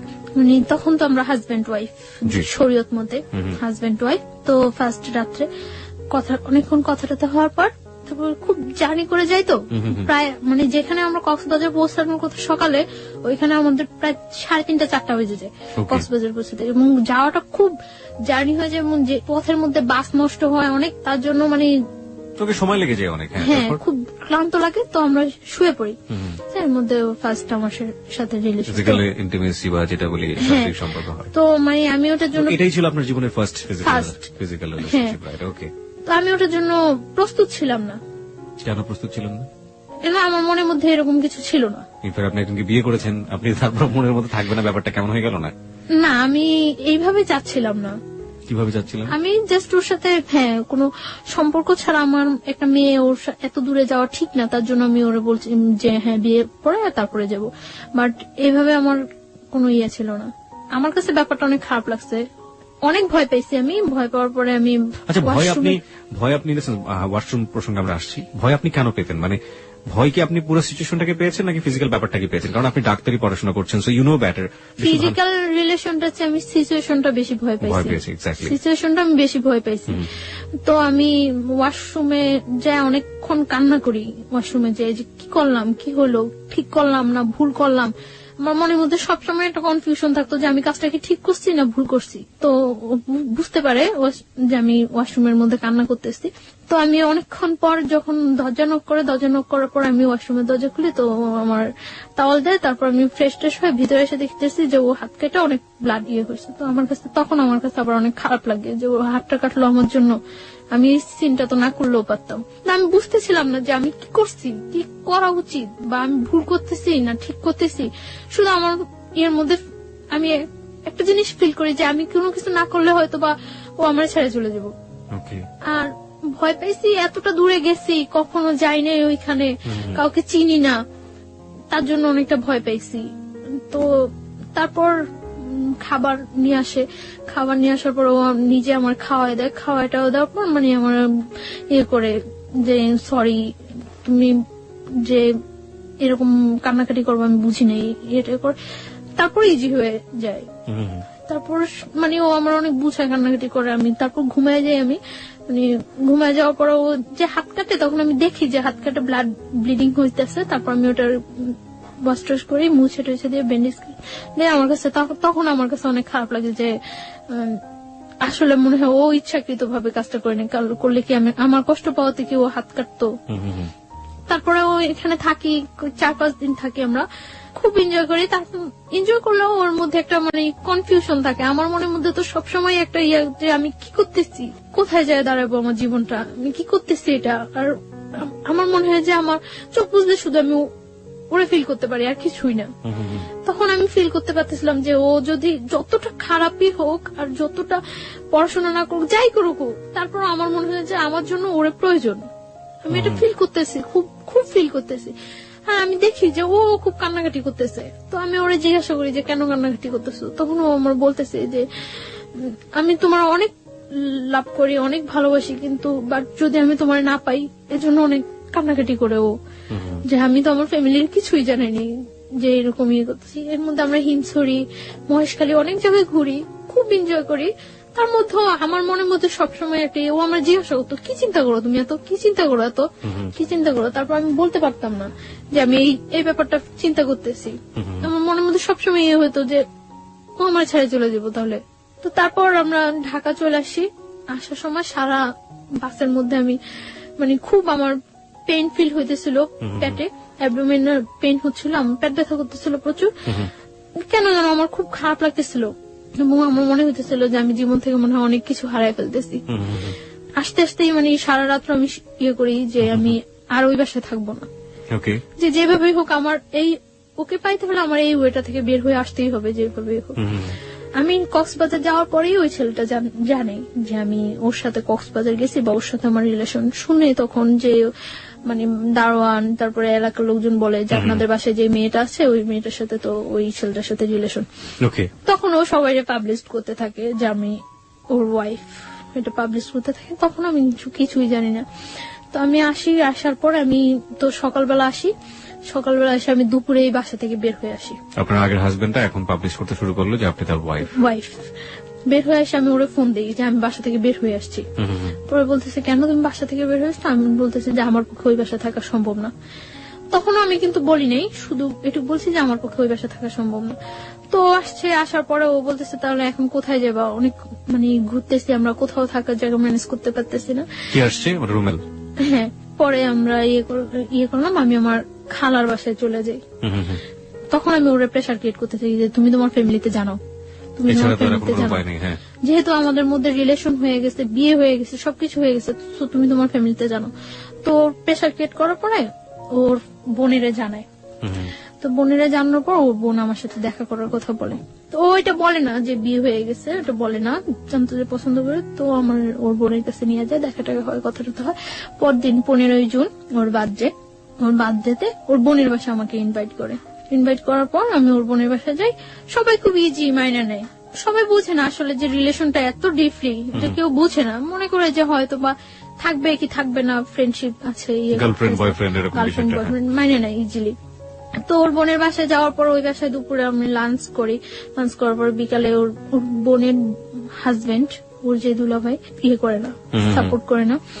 তো বিকালে আমি কেক টেক কাটার পর সন্ধ্যা রাত্রেও আমার দিতে আসে। তো দিতে আসার পর আমার খালতো ভাইয়ের সাথে ওর ইন্ট্রোডিউস হওয়ার পর আমার খালতো ভাই ফিল করে যে এটা হলো কারণ যে ওই বাসা থেকে কেন চলে আসছে। আমার খালতো ভাইয়ের সাথে আমার আগে যে হাজবেন্ড ছিল ওর সাথে খুব ভালো রিলেশন ছিল। আমার খালতো ভাই করে কি ব্যাপারটা আমার ফ্যামিলিতে জানিয়ে দেয়। আমার বাড়ি থেকে আমাকে ইমিডিয়েট বাড়িতে যাওয়ার জন্য ফোন করে, আমার আব্বু অসুস্থ বলে। তা আমি বাড়িতে যাই। এই গেলেন কতদিন পরে গেলেন? 1 বছর 4 মাস। ওকে। আপনার ফার্স্ট হাজবেন্ড যাকে বলছেন আপনি, সে এই ঘটনার পর থেকে কোনো সিন ক্রিয়েট করেনি? কারণ সে তো সন্ত্রাসী ছিল এক ধরনের। ও তো মানে গ্রামে থাকতো, শহরে ওর ততটা প্রভাব নেই। ও মানে খুব ঠান্ডা মাথায় কাজগুলো করতো, কোনো মানে করতো না, ও করছে যে একই এলাকার মধ্যে যখন ঘটনা আসতো, আমি যদি এটা পাবলিশ করে দিতে পারি ও আমার ওয়াইফ, তাহলে ও এখানে কখনো এস্টাবলিশ হতে পারবে না। কক্সবাজার যাওয়ার কিছুদিন আগে হঠাৎ করে ও যখন মানে আস্তে আস্তে শুনতে থাকে, তখন ও ওই ফ্ল্যাটটা ছেড়ে ওর মাকে বাড়িতে পাঠিয়ে দিয়ে একটা টিন শেড বাসা নেয় ওইখানেই, আপনারা যেখানে থাকতেন ওখানে টিন শেড বাসা নেয়। তো ওই বাসা আমার ওর সাথে উঠতে এখন বাধ্য, ওই বাসায় উঠি, 1 রুম বাসা। তো মানে যাতে সবাই জানতে পারে যে আমি ওর ওয়াইফ, এরকম একটা করে। ওই বাসা আমার মনে হয় 7-8 দিন থাকা হয়। তারপর তো আমি কক্সবাজারে চলে যাই। কক্সবাজার যাই আমি 6 তারিখ, আসি আমরা 12 তারিখ। তো আপনি যেটা বলছিলেন যে আপনার বাবার বাসায় গেলেন 1 বছর 4 মাস পর, সেখানকার থেকে আমরা শুরু করেন? না, আমার বাড়ি থেকে করে যে আমার আব্বু অসুস্থ, বাড়ি যাওয়ার জন্য বলে যে আমার কাকা, আমার যারা আছে সবাই বাড়ি যাচ্ছে। তো আমি কয়েকজনের কাছে ফোন দিই, কেউই জানে না আমার আব্বু যে অসুস্থ। তারপর মানে হঠাৎ করে শুনে আমি আর করতে পারি না, আমি আচ্ছা ঠিক আছে আমি আসবো। তো কিছুক্ষণ পর আবার সবাই ফোন দিয়ে বলতেছে হ্যাঁ তোমার আব্বু অসুস্থ। তো আমার কাছে ব্যাপারটা খুব লাগে। তো আমি ওরা বলতেছি যে আমার এইভাবে বাসায় বাড়িতে নিয়ে যেতেছে, আমি ওর সাথে হোস্টেল খুঁজতেছি তখন। তো বাড়িতে যেতে হবে, আমি বাড়ি যাওয়ার জন্য দুপুরে আমরা ওর কাছ থেকে বিদায় নিয়ে আসতেছি। ও রাস্তার মধ্যে দাঁড়ায় কান্না করতেছে, আমি চলে আসতেছি, ও কান্না করতেছে। আমার কাছে খুব খারাপ লাগতেছে তখন যে সেই জানুয়ারি মাস থেকে ওর সাথে আমার হইতেছে, কিন্তু কখন আমি একটা দিন মনে হয় ওরে ছাড়া ওর সাথে আমার দেখা হয়নি, এরকম যায়নি। ও যখন রাস্তার মধ্যে দাঁড়ায় কান্না করতেছে তখন আমার কাছে খুব খারাপ লাগতেছিল যে আমি যাব না। তারপর আমি বাড়িতে যাই। যখন আমি লঞ্চে উঠার পর মানে কিছুটা যাওয়ার পর আমি জানতে পারি যে আমার খালতো ভাইটা ফিক করে আমাকে বাড়িতে নিয়ে যাচ্ছে। তখন আমার মানে লঞ্চের মধ্যে বলতেছে যে তুই যে কাজটা করছো কাজটা কি ঠিক? আমার খালতো ভাইটা আমার ইমিডিয়েট 6 মান্থের ছোট। তো ও যে আমাকে লাইক করতো, পছন্দ করতো, সেটা আমি কিছুই জানতাম না। আমি হঠাৎ দেখতেছি ও আমার পা ধরে বলতেছে যে আমি তোর অনেক ভালোবাসতাম, তুই যে এই কাজটা করবে আমি কখনো বুঝিনি। হ্যাঁ, আশ্চর্য হয়ে যায় যে ওকে কি বললো এটা। পরে আমি বলছি কি কা? পরে বলছে তুই এইরকম একটা ছেলের সাথে ইয়ে করতেছিস, করতেই পারি, এটা আমার life. Let me ask you one thing, আপনার কি ফার্স্ট লাইফটা সম্পর্কে সে জানতো না যে আপনি? হ্যাঁ জানতো। তারপরে এবং ফার্স্ট লাইফটা আমার যতটুক মানে সাপোর্ট করার ও আমার তখন করতো, যে এইভাবে এইভাবে তুই বাইরে আসবি ওইখান থেকে, এইভাবে এইভাবে ইয়ে করবি। ওর সাথে আমার সাথে জাস্ট একটা ফ্রেন্ডের মতো ছিল আমার খালতো ভাইটার সাথে আমার সাথে। ওকে, যখন দেখলো যে আপনি বাইর হয়েই গেছেন অন্য একজনের সাথে, তখন গিয়ে সে আপনার পা ধরতেছে যে না তুই এটা করতে পারবি না। ওকে, হ্যাঁ, এবং আমার ফার্স্ট লাইফটা মানে যত সমস্যাগুলি সিনক্রেট করছি আমি ওই বাসায়, সবটা ওর ইয়াতে করছি। ওকে, লেট মি, আমার মনে হয় গল্পটা অনেক জটিল হয়ে গেছে আমাদের শ্রোতাদের কাছে, আমি একটু পরিষ্কার করে দিতে চাই। বন্ধন ব্যাপারটা হচ্ছে এরকম যে প্রথম যে ঘটনাটা ঘটেছে তার জীবনে, ছায়ার জীবনে, সেটা তো আপনারা জানেনই যে জোরপূর্বক, এবং জোরপূর্বক ওর কোনো যাওয়ার কোনো গতি ছিল না, এবং যে কারণে সে ওই ছেলের সাথে এতদিন পর্যন্ত থেকেছে, ওই বাসায় থাকতে হয়েছে তার। এই থাকা অবস্থায় সে তার খালাতো ভাইয়ের কাছ থেকে ফুল সাপোর্টটা পেয়েছে, এবং খালাতো ভাই বলেছে কিভাবে কিভাবে বাসা থেকে বের হয়ে আসবি, কিভাবে কিভাবে তুই আমার এই কাজটা করবি, ওই কাজটা করবি, এটা ফুল সাপোর্টটা সে পেয়েছে। যখন ছায়া একটা ছেলেকে নিয়ে স্বপ্ন দেখছে এবং একটা ছেলেকে নিয়ে অলরেডি বের হয়ে গিয়েছে, ঠিক সেই মোমেন্টে খালাতো ভাই তাকে ওইখান থেকে সরিয়ে নিয়ে আসার চেষ্টা করছে, কারণ খালাতো ভাইয়ের উদ্দেশ্য ছিল তাকে ওইখান থেকে সরিয়ে নিয়ে আসা, এবং খালাতো ভাই তাকে লাভ করতো। ঘটনার ইকুয়েশনটা এখন এরকম। চলুন তারপর মানে ওর কথাগুলো শুনে আমি সব অবাক হয়ে গেছি। ও বলতেছে যে তুই যে কাজটা করছো, যে ছেলেটার সাথে তোর অ্যাফেয়ার, তোর কখনো ইয়ে করবো? পরে আমি বলতেছি হ্যাঁ করবো। তখনও কিন্তু ও জানে না যে আপনি ম্যারিড। না, তো আমি বলতেছি যে হ্যাঁ করবো। পরে বলতেছে যে, পরে ওর সাথে আমার সাথে অনেক কথা কাটাকাটি হয়। কাটাকাটি হওয়ার পরে তো সকালবেলা বাড়ি যেয়ে আমি ওর অনেক রিকোয়েস্ট করি যে তুই বাড়িতে কাউকে এই কথাটা বলবি না, বাড়িতে কাউকে এই কথাটা বলবি না। পরে আমি বাড়িতে যাওয়ার পর ও সাথে সাথে ব্যাপারটা আমার বোনের সাথে শেয়ার করে, এবং আগে থেকেই হয়তো ওই যে রাত্রে ওর সাথে ইন্ট্রোডিউসটা আমার মনে হয় রাতেই ফোনে ও ব্যাপারটা শেয়ার করছিল, এবং শেয়ার করার পরেই বাড়ি থেকে আমাকে নিয়ে যাওয়ার জন্য ইয়ে হয়েছে। আমি বাড়িতে যাওয়ার পরে আমার জিজ্ঞাসা করে যে এরকম যে সত্যি তোর সাথে ওই ছেলের সাথে রিলেশন? পরে আমি বলি যে না, আমার সাথে এরকম কোন ছেলের সাথে, কারণ আমি জানি যে ওইখান থেকে আমার আসতে হলে এটা আমার যেভাবে হোক চাপাই যেতে হবে। তো তারপরে কি করে আমার ফোন থেকে ওই নাম্বারটা, রুমেলের নাম্বারটা আমার বাড়ির সবাই সেন্ড করে দেয়, এবং তখন বাড়ি থেকে রুমেলের ফোন দেয়। ফোন দিয়ে রুমেলের বলে যে তুমি কি জানো ওর যে আগে একটা বিয়ে হয়েছিল? মানে আমার বাড়ি থেকে ইয়াটা ছিল এরকম যে আমার আগের হাজবেন্ডের সাথে কাট করে এখান থেকে আমাকে একেবারে নিয়ে যাবে, এবং নিয়ে যাওয়ার পরে যে আমি বাহিরে যাই, কিছু বাহিরে ইয়ে করে আসবো, আসার পর এস্টাবলিশড ভাবে ইয়ে করার জন্য। কিন্তু আমার খালতো ভাই ওটা ইয়ে করে যে ওই ছেলেটা পড়াশোনা করে না, বা দেখতে ইয়ে না, দেখতেও ততটা ইয়ে না, রুমেল ঢাকার ছেলে, তার জন্য সব দিক দিয়ে ওকে ডিসলাইক করানো, মানে আর আমার খালতো ভাইটা সবাই খুব পছন্দ করে, আমার ফ্যামিলি ছাড়াও সবাই খুব পছন্দ করে ওরে। আমি ওরা অনেকবার রিকোয়েস্ট করছিলাম যে তুই বাড়িতে পড়বি না। ও কি করছে, বাড়িতে যা ফোন নাম্বারটা দিয়ে দেওয়ার পর রুমেলের ফোন করছে। আমার মা ফার্স্ট ফোন দেওয়ার পর, রুমের ফোন রিসিভ করার পরে বলতেছে আমি মানে আমার আগের হাজবেন্ডের বলতেছে যে আমি ওই লোকটার শাশুড়ি। তো অবাক হয়ে গেছে যে কি বলতেছে। তো ও মা বলে কথা বলছে, কথা বলার পরে মানে আমার বাড়ি থেকে বলে দিচ্ছে যে আমি ম্যারিড। তো আমার জিজ্ঞাসা করছে যে তুমি কি সত্যি ম্যারিড? পরে আমি বলছি না, আমি ম্যারিড না। কখন আমি বিশ্বাসই করি না যে আমি বিয়ে করছি, বা আমার এরকম আমার ইয়ে ছিল যে ওরা আমি সবকিছু একদম সুন্দরভাবে বুঝাই বলবো, এইভাবে বললে তো। পরে বলতেছে যে সত্যি তুমি ম্যারিড না? আমি একটু গিয়েছিলাম যে আমি যে কাজটা করিনি আমার পক্ষ থেকে, এটা রিলিজিয়াস পার্সপেক্টিভে এটা বিয়ে না, এটা হওয়া সম্ভব না, এবং কোনোভাবেই আমার মনের মধ্যে এইটুকু গিয়েছিল যে আল্লাহ আমাকে কখনো এর জন্য শাস্তি দিব না, কারণ আমি তো ইচ্ছাকৃত ভাবে কিছু করিনি। তো বলছে আচ্ছা ঠিক আছে। পরে আমি পরদিনই আমি বাড়ি থেকে খুব তোড়জোড় করে আমি ঢাকা আসতেই হবে, পরদিনই আমি চলে আসি ঢাকা। এক কথায় পালাই চলে আসি ঢাকা, বাড়ি থেকে পালাই চলে আসি, দুপুরবেলা পালাই চলে আসি।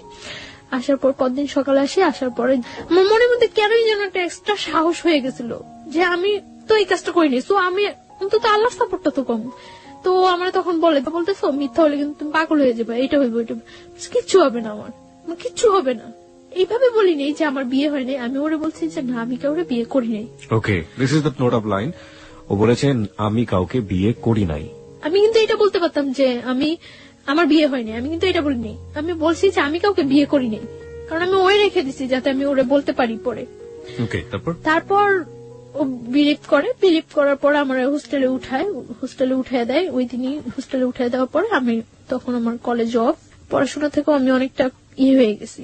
আমি তো ওর সাথে ঘুরতেছি, ইয়ে করতেছি, খুব এনজয় লাইফে। মানে ওরা আমার মতো হ্যাপি পারসন নেই। ও মানে এতটা ভালো হয়ে গেছে, ওর আগে যে অ্যাডিক্টেড ছিল, নেশা করতো, ওগুলো সব ছাড়িয়ে দিতেছে। কি নিত আমাকে একটু বলেন তো ওর সম্পর্কে, ও কি ধরনের নেশা করতো? ও আগে ইয়াবা নিত, ইয়াবা নিত। এমনিতে ও সব প্রকার নেশা করার ওর অভ্যাস আছে। আচ্ছা, আর এমনিতেই ওর যেটা বলছিলেন যে সন্ত্রাসী টাইপের ছিল, মানে কোনো ঝামেলা ছিল? হ্যাঁ, ও বলছিল আমারে যে ওর আউটসাইডে কিছু প্রবলেম আছে। সেগুলো কি আপনি জানেন? হ্যাঁ, আমি জানি। ওকে, মানে you want to share with us or not? Not. আপনি শেয়ার করতে চাচ্ছেন না। না? আমরা ধরে নিচ্ছি ও যাকে ভালোবাসে রোমেল, সে এমন একটা জগতের সাথে জড়িত যেটার সাথে আসলে সাধারণ মানুষের ভালো চোখে দেখার কথা না, কিন্তু ও যে জায়গাটা থেকে রোমেলকে দেখে সেই জায়গাটা অনেক পবিত্র একটা জায়গা। আমরা সেই জায়গাটা থেকে দেখতে চাই রোমেলকে, এবং ও চেষ্টা করে যাচ্ছে রোমেলকে ভালো করার জন্য, এবং রোমেলও সেই জায়গাটা থেকে ভালো হওয়ার জন্য নিজেকে পরিবর্তন করার চেষ্টা করছিল। আমরা এই পজিটিভ জিনিসটাকে হাইলাইট করতে চাই। চলুন তারপর। তো দেখা যেত আগে প্রচুর পরিমাণে স্মোক করতো। যখন আমার সাথে এরকম ডিপ রিলেশন যাচ্ছে, ও তখন দিনে 2-3টা সিগারেট খাচ্ছে, মানে তাও আমাকে বলে বলে খাচ্ছে। না, আমি চাচ্ছি যে ওর লাইফটা আমি এইভাবে ইয়ে করে দেব যাতে ও কখনো এটা ইয়ে করতে না পারে যে আমি আগে একটা বিয়ে হয়েছে তার জন্য ও আনহ্যাপি না। আমার সবসময় চিন্তা থাকতো যে আমি যদি কোনো একটু ভালো করি তার চেয়ে বেটার যাতে ও করতে পারে। আমি সবসময় এটা ফিল করতাম যে আমার ফ্যামিলিটা আমার কাছে ফ্যামিলি না, ওর ফ্যামিলিটা যাতে আমার কাছে ফ্যামিলি। আপনাকে তখন খরচটা দিত কে? আমার কাছে আমি বাড়ি থেকে আসার সময় কিছু টাকা ছিল, তারপর ও বিয়ার করতো। এখানে আমি ও টাকাটা আপনি তো করতে? হ্যাঁ, ওর টাকাটা ওর অনেক রিচ ফ্যামিলি। কয় ভাই বোন ছিল ওরা? এক ভাই এক বোন। ও একা ছিল? একা ছিল। বাবা কি করতেন? বাবা মারা গেছে। সো ও কি বড় ছিল? ও ছোট ছিল, বোনের বিয়ে হয়ে গেছে। বুঝতেই পারছেন তার জন্য টাকা ম্যানেজ করা কোনো ব্যাপার না। আচ্ছা, ঠিক আছে। তারপরে আপনি হোস্টেল থেকে পড়াশোনা করতেন? হ্যাঁ, পড়াশোনাটা তখন আমার অফ আছে, আমার কলেজ অফ। রেজাল্ট হয়ে গেছে। রেজাল্ট হওয়ার পর আমার রেজাল্ট খুব ভালো হয়েছে, আমি মেডিকেলের মধ্যে সেকেন্ড পজিশনে আসছি। এত কিছুর পরও সেকেন্ড পজিশনে আসছি। আমরা বারবার একটু ইন্টারাপ্ট করছি, কারণ যে আপনার ফার্স্ট যিনি জোর করে আপনাকে বিয়ে করলেন, ওনার অ্যাক্টিভিটি ওই সময় কি ছিল? উনি কি করছেন? উনি তখন ফোন দিচ্ছে, ফোন দিয়ে এটা ওটা বলছে, ইয়ে করছে, বাট কখনো আমার সামনে আসছে না। রোমেলকে ট্রাই করেছে? রোমেলকে ফোন দিয়ে কথা বলেছে? না, আমার ফোনে ফোন দিয়ে কথা বলছে। রুমেলের সাথেও আমার ফোনে ফোন দিয়ে কথা বলছে, বাট ও কখনো সামনে আসছে না। আমার ইচ্ছা ছিল যে ও যদি কখনো সামনে আসে তাহলে আমি সবটা সামনে ক্লিয়ার করে দেব। আমি তার জন্য বারে বারে রুমেলকে বলতাম, মানে তখন তো ও জানতো না। তখন ওই ছেলেটা মানে বলতো, তখন আমি তো বলিনি, ওই ছেলেটা বলতো। তখন আমি বলতাম যে আচ্ছা, ওই ছেলেটা তুমি সামনে আসতে বলো। সামনে আসার পরে আমি বুঝছিলাম যে ওই ছেলেটা যদি সামনে আসে, সামনে আসার পরে আমি সব ক্লিয়ার। আপনারা খুব সুন্দর একটা সময় পার করছিলেন দুজনে মিলে। হ্যাঁ, ওখান থেকে শুরু করতে চাই। হ্যাঁ, খুব সুন্দর যাচ্ছিল। এর মধ্যে আমি রোজার ঈদে আমি বাড়ি যাই। বাড়ি যাওয়ার পর মানে আমার ফ্যামিলি থেকে একটা প্রেশার ক্রিয়েট হয়। তো একদিন ওর সাথে আমি ফোনে কথা বলতেছি, কথা বলার সময় মানে একটু ঝগড়া হচ্ছে। তো ঝগড়া হচ্ছে মনে আমি ওরা বলতেছি যে নিজের ওয়াইফের সম্মান দিতে পারো না, কথাগুলো বলতেছি। আমার আম্মু আরেক রুম থেকে শুনতেছে, আমি জানি না যে শুনতেছে। তো আমার আম্মু আমার জিজ্ঞাসা করলো যে কি ব্যাপারটা কি। পরে আমি চুপচাপ ছিলাম। তো চুপচাপ থাকার পর আম্মু আমাকে অনেকক্ষণ বকাবকি করলো। তো আমি পরে ওরে ফোন দিছে, মনে আমি বলতেছি যে তোমার জন্য আমি আজকে এতগুলি বকা শুনলাম। পরে ও আমার মার ফোনে ফোন দিছে মনে আমার মা বলতেছে যে ব্যাপারটা কি আসলে তোমাদের। তো আমার মাকে বলতেছে যে আপনারা কেউ ওর সাথে খারাপ বিহেভ করবেন না। পরে বলতেছে তুমি এই কথা বলতেছো না? তো ও বলতেছে যে ও আমার ওয়াইফ, আপনারা ওর সাথে কেন খারাপ বিহেভ করবেন? তো আমার মা বলতেছে ও যে তোমার ওয়াইফ, এটা কাগজপত্র আছে তোমার কাছে?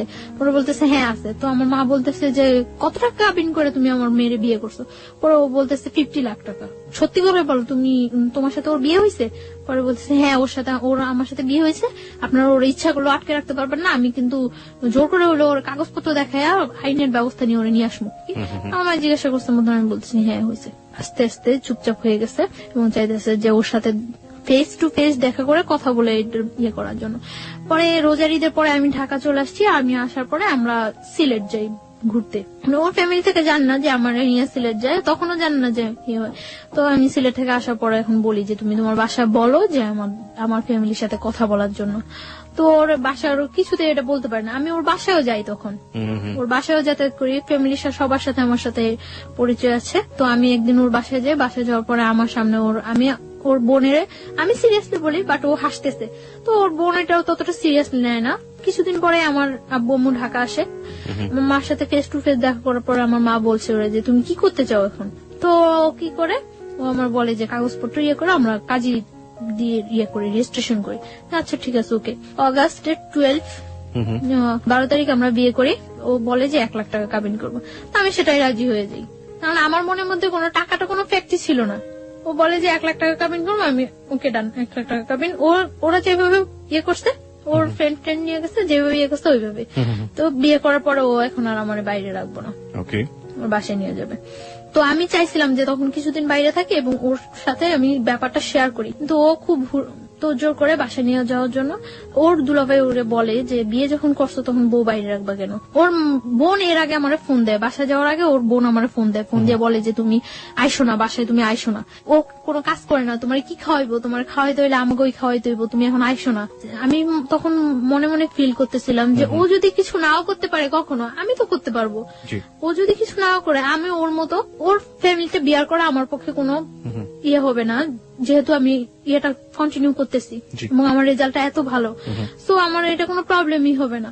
তো ও নিতে আসে আমারে হোস্টেলের ওইখানে, তো আমি যাই ওর সাথে, বাসায় যাই।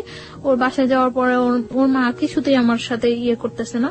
তারপর ওর বোন আসে, তো মোটামুটি ভাবে তো মানে নেয়। তখন ওর সাথে আমার থাকতে দেওয়া হয় না, আমি ওর মার কাছে থাকি, ওর রুমে থাকে। তো এটা ওর কাছে অনেক ইয়া লাগে যে আমি এই পাশে থাকি। ও বারে বারে আমার কাছে ডাকে, আমাকে রাতে 12টার দিকে ডাকে, তো আমি ওর রুমে যাই।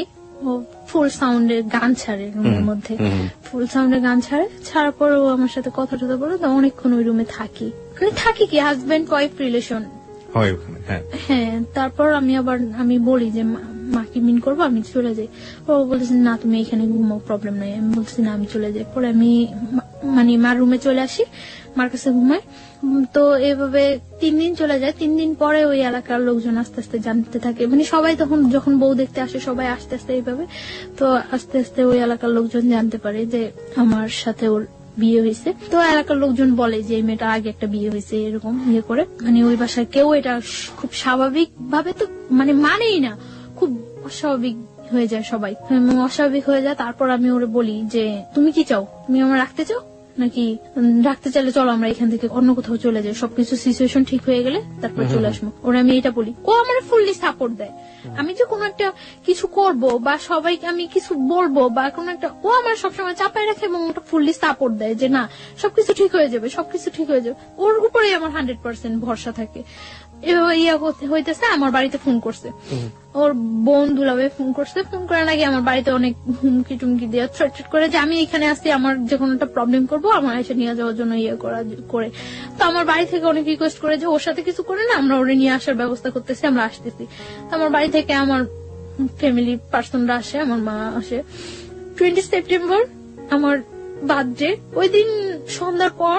তো ওর বাসায় সবাই খুব বাজে ভাষায় বকাবকি করে, অনেক বাজে কথা বলে, এগুলো আমার কাছে অনেক খারাপ লাগে। কিন্তু আমি তারপরেও কানে নেই না কোনো কথা, এরকম চুপচাপ ওর রুমের মধ্যে বসে থাকি। 3 দিন যাবত আমি চুপচাপ ওর রুমের মধ্যে বসে থাকি। ও বাইরে থেকে আসার পরে আমি বলি যে তুমি কি আমার নিয়ে চলে যাবা নাকি কি করবা, তুমি কি করতে চাও।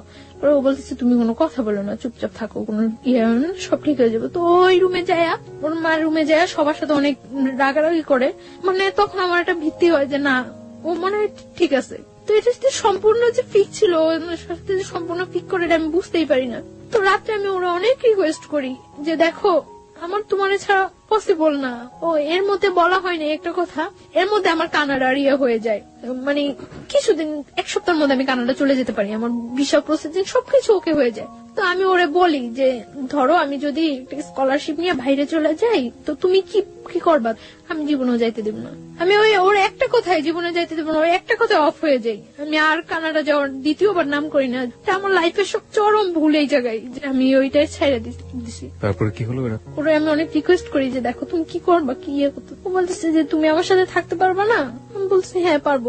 ওই 3 দিন ওর সাথে আমি থাকতেছি। ওই দিন আমার বার্থডে দিন রাত্রে ও আমার খুব হাসাইলো।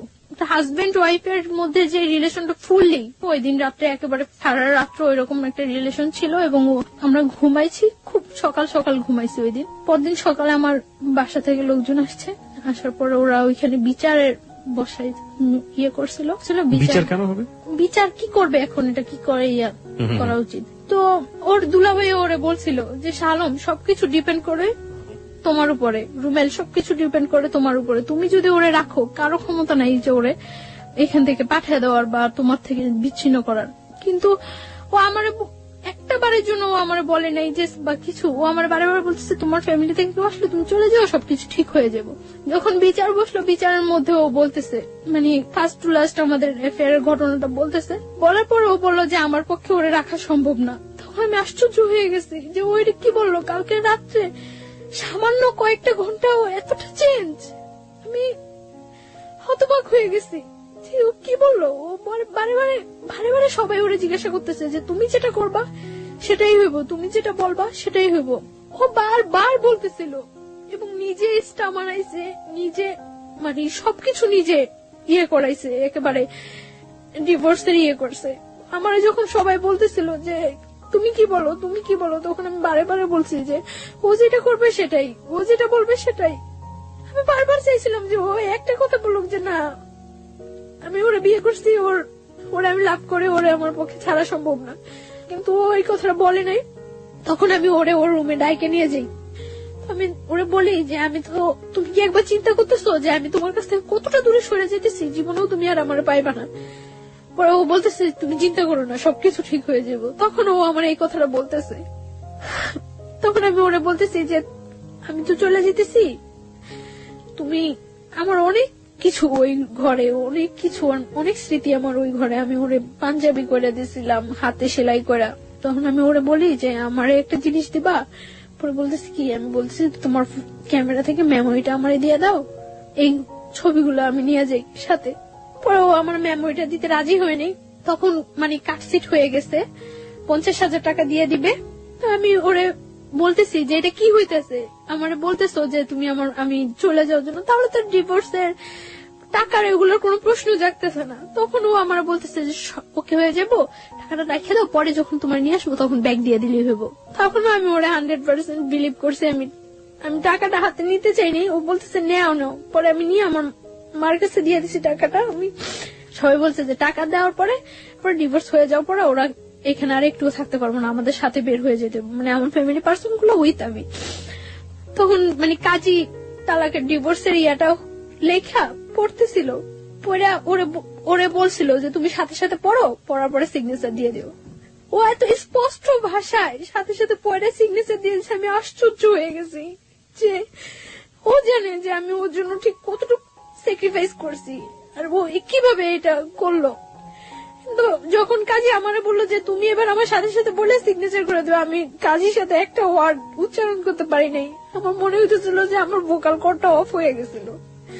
আমি একটা ওয়ার্ড উচ্চারণ করতে পারি নাই এবং সিগনেচার দেওয়া অবস্থায় যে আমার কতবার হাত থেকে কলমটা হয়ে গেছিল, আমার পুরো শরীর কাঁপতেছিল আমার, যে কি হয়ে গেল এটা, কি হয়ে গেল এটা, কি হয়ে গেল, মিলাইতে পারতেছিলাম না। ডিভোর্স হয়ে গেছে, আমরা চলে আসবো, মানে আমার ফ্যামিলি পার্সনটা বের হয়ে গেছে, আমি ওর সাথে কথা বলে বের হবো।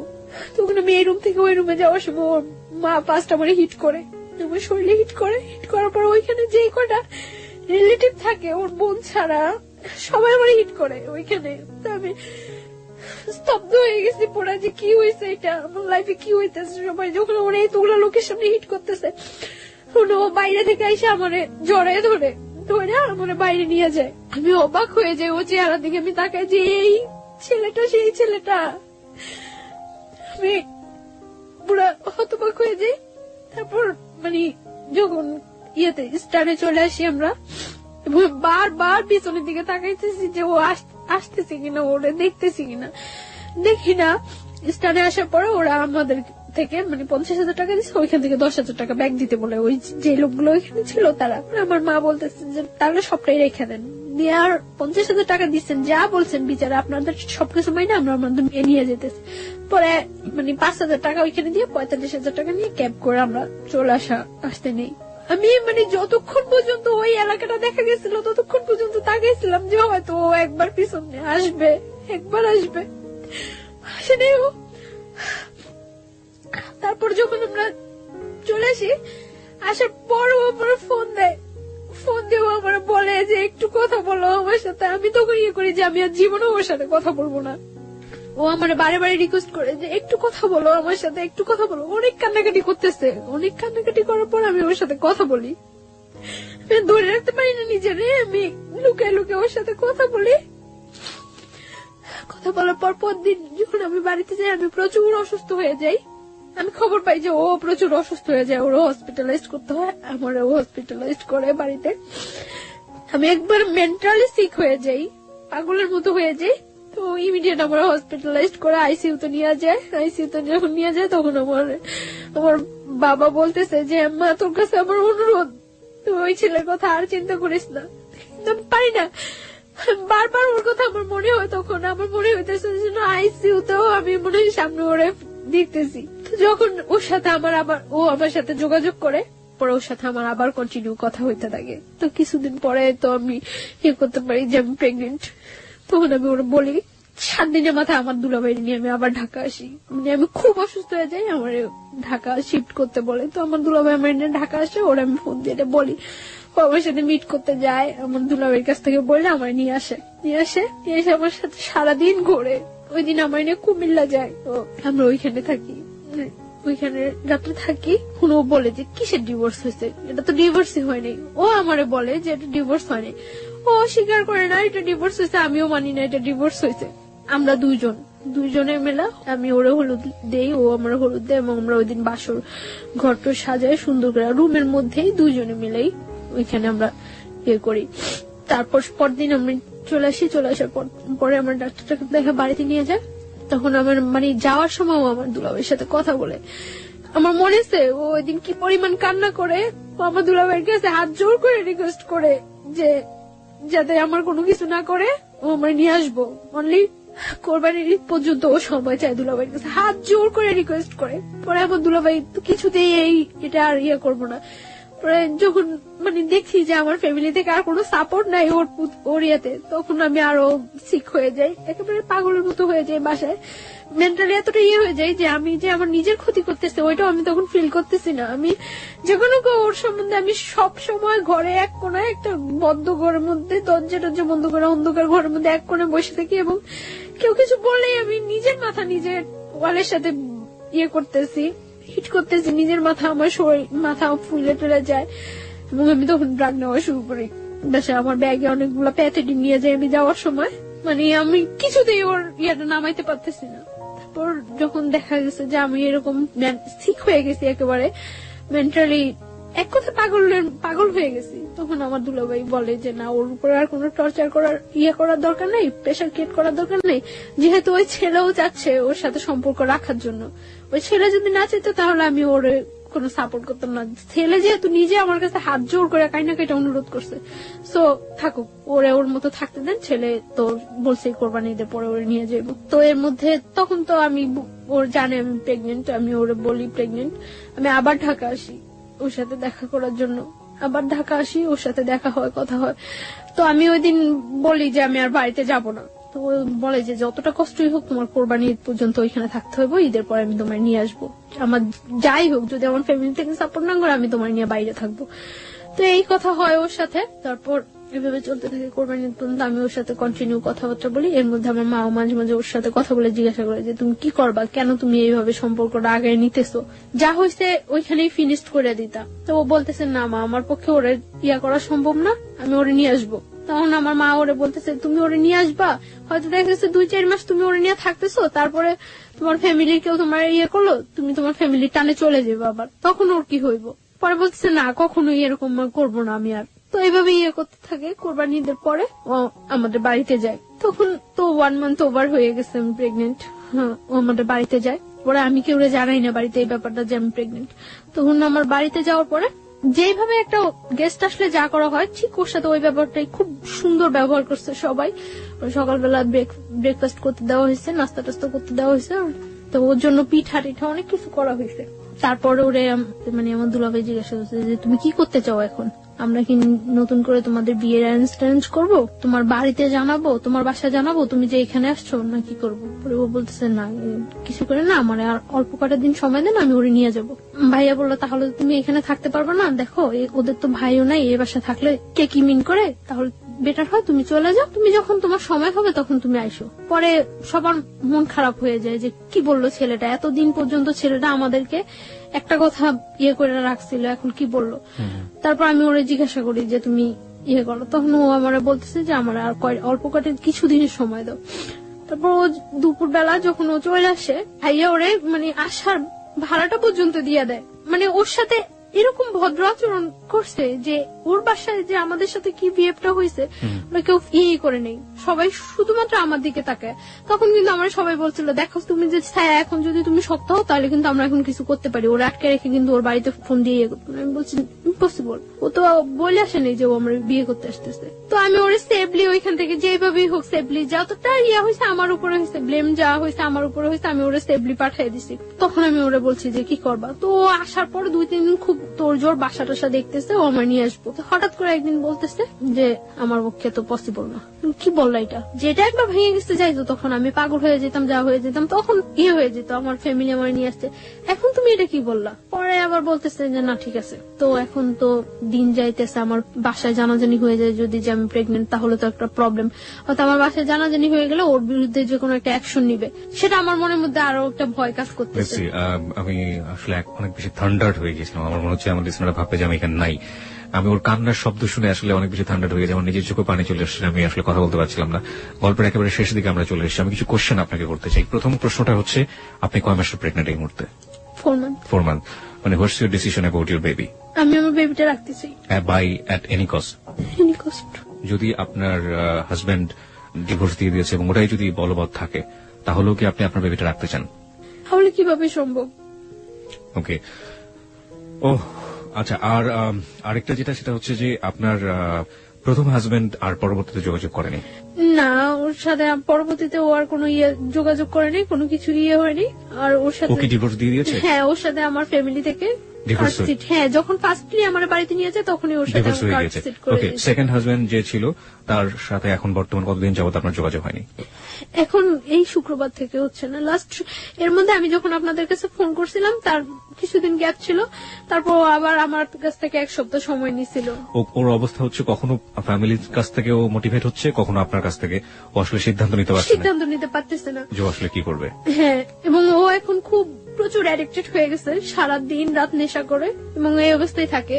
আপনি যে বলছিলেন যে আপনি মাঝখানে ড্রাগ নিচ্ছিলেন, আপনি কি এখন সেই ড্রাগ নিচ্ছেন? মানে আমি যখন ঢাকা চলে আসছি তখন থেকে আমি আর ড্রাগ নিচ্ছি না, কারণ আমার এখন ড্রাগ নিলে তো এটা আমার বেবিটার উপরও। আমি গল্পটা শোনার পরে আমার কাছে মনে হয়েছে যে আমাদের এই যে নিষ্পাপ দুটো প্রাণ, বা এই যে আজকে ছায়া যে জায়গাটায় দাঁড়িয়ে আছে, সেই ভুলের গুলোর জন্য আসলে কারা দায়ী? প্রথমত তার ফ্যামিলি, এবং দ্বিতীয়ত হচ্ছে যে ছেলেটা বিয়ে করলো তার ফ্যামিলি। লাস্ট আমি আর একটু শেষ করতে চাই। জি প্লিজ। যেদিন আমি ঢাকা আসছি ওই দিন ও আমার ভোরবেলা আনতে গেছে, আনার পর ভোরবেলা আমার একটা হোটেলে উঠছে, উঠার পরে 1টা পর্যন্ত আমরা হোটেলে ছিলাম। তখন ওর সাথে আমার সাথে হাজবেন্ড ওয়াইফ রিলেশন কন্টিনিউ হচ্ছে, কারণ ও বিলিভ করে না ওর সাথে আমার ডিভোর্স হয়েছে, আমিও বিলিভ করি না। আর তাছাড়া তো আমি তো প্রেগনেন্ট। তারপরে আমার একটা জব নিছি আমি হসপিটালে, ওইখানে বাসা টাসা নিয়ে উঠছি। তো ওইখানে যাতায়াত করে যাচ্ছে আসছে করছে এইভাবে। এখন তো 3 মাস ওভার হয়ে গেছে। তো আমি বললাম যে এইভাবে তো হচ্ছে না, কারণ আমাদের মধ্যে আরেকটা লাইফ আছে, আরেকটা জীবন বাড়তেছে। তো আমি ওরা বলি যে এটা তুমি কিভাবে করবা, তো করতেছে না। তারপর আমি ওর বোনের ফোন দিয়া জানাইছি, ওর বোন ডাইরেক্টলি বলতেছে যে এটা যে ওর বেবি তার কি প্রুফ আছে। তারপর আমি বলছি যে ওরে জিজ্ঞাসা করার জন্য। আমি জানি না সত্য মিথ্যা কতটুকু, কে সত্য কথা বলতেছে কে মিথ্যা কথা বলতেছে। ওর বোন নাকি ওরে জিজ্ঞাসা করছিল, ও নাকি অস্বীকার করছে যে না এরকম কোন বেবি টেবি নাই, এগুলি কিছুই না। সেই সত্যটাকে আপনি কিভাবে নেবেন সেটা আপনার একেবারে ব্যক্তিগত ব্যাপার, কিন্তু আমার মনে হচ্ছে কিছু একটা বলা উচিত। সেই বলার জায়গাটা থেকে আমি যেটা বলতে চাই, আপনার যাকে আপনি লাভ করেন, আপনার হাজবেন্ড, আপনার প্রিয় মানুষ, তার প্রতি শ্রদ্ধা রেখে, আপনার ভালোবাসার প্রতি শ্রদ্ধা রেখে আমি যেটা বলতে চাই, সে যে কাজটা করেছে মহা অন্যায় করেছে। প্রথম কথা হচ্ছে এটা কেন করেছে?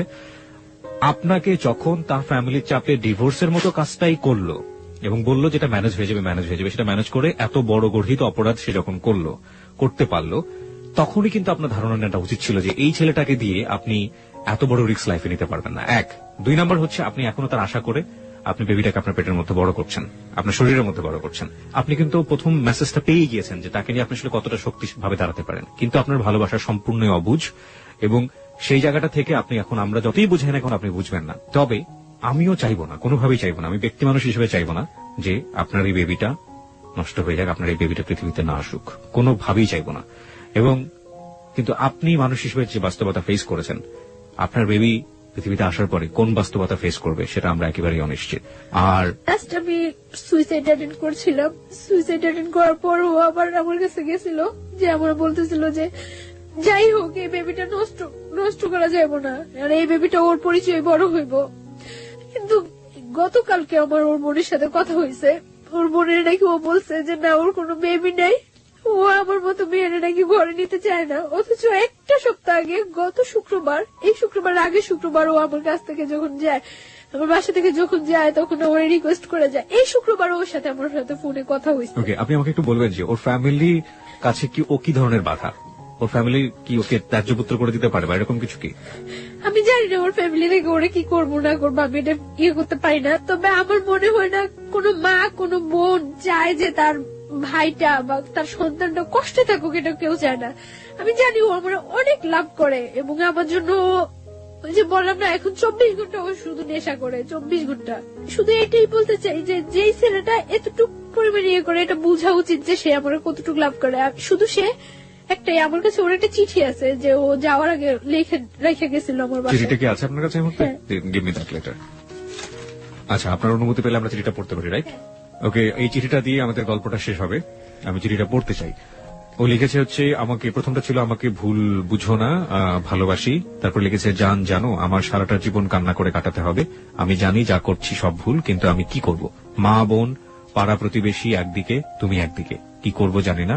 আমার কপালে হয়তো লেখা ছিল সারা জীবন তুমি আমার থাকবে, কিন্তু সেটা আর হলো না। আল্লাহ যা করে ভালোর জন্য করে, ভালো থাকবা, ঠিকমতো চলাফেরা করবা, নিজের যত্ন নিবা। আর আমি নেশা করতে করতে হয়তো কোনো রাস্তা বা মেডিকেলে থাকবো, মৃত বা জীবিত। এটাই আমার জীবন। চোখের পানি আটকাতে পারিনি, তাই তোমার খাতাটা নষ্ট হলো। হ্যাঁ, এবং সেটা ঠিকই আছে। ও যেটা বলেছে যে খাতার এক পাশটা অনেক ভিজে গিয়েছে। খাতা মানে হচ্ছে আসলে যে পেজটাতে লিখেছে সেটা অনেকটা ভেজা, এবং ভেজার কারণে কলমের কালিগুলো নষ্ট। চলে গেলাম, ভালো থেকো, আই লাভ ইউ। আচ্ছা, আরো অনেক অনেক কথা লিখেছিল, লাভ ইউ টু। আচ্ছা, অনেক অনেক অনেক, কোনো ভুল করলে ক্ষমা করো। তোমার ভালোবাসা সেটা সারা জীবনও ভোলার মতো না। 1 জীবন, 2 জীবন, 3 জীবন, শত শত জীবন পেলেও ভুল বোঝো না। শুধু তোমাকে চাই, তোমাকে চাই। আই লাভ ইউ জান, সোনা পাখি।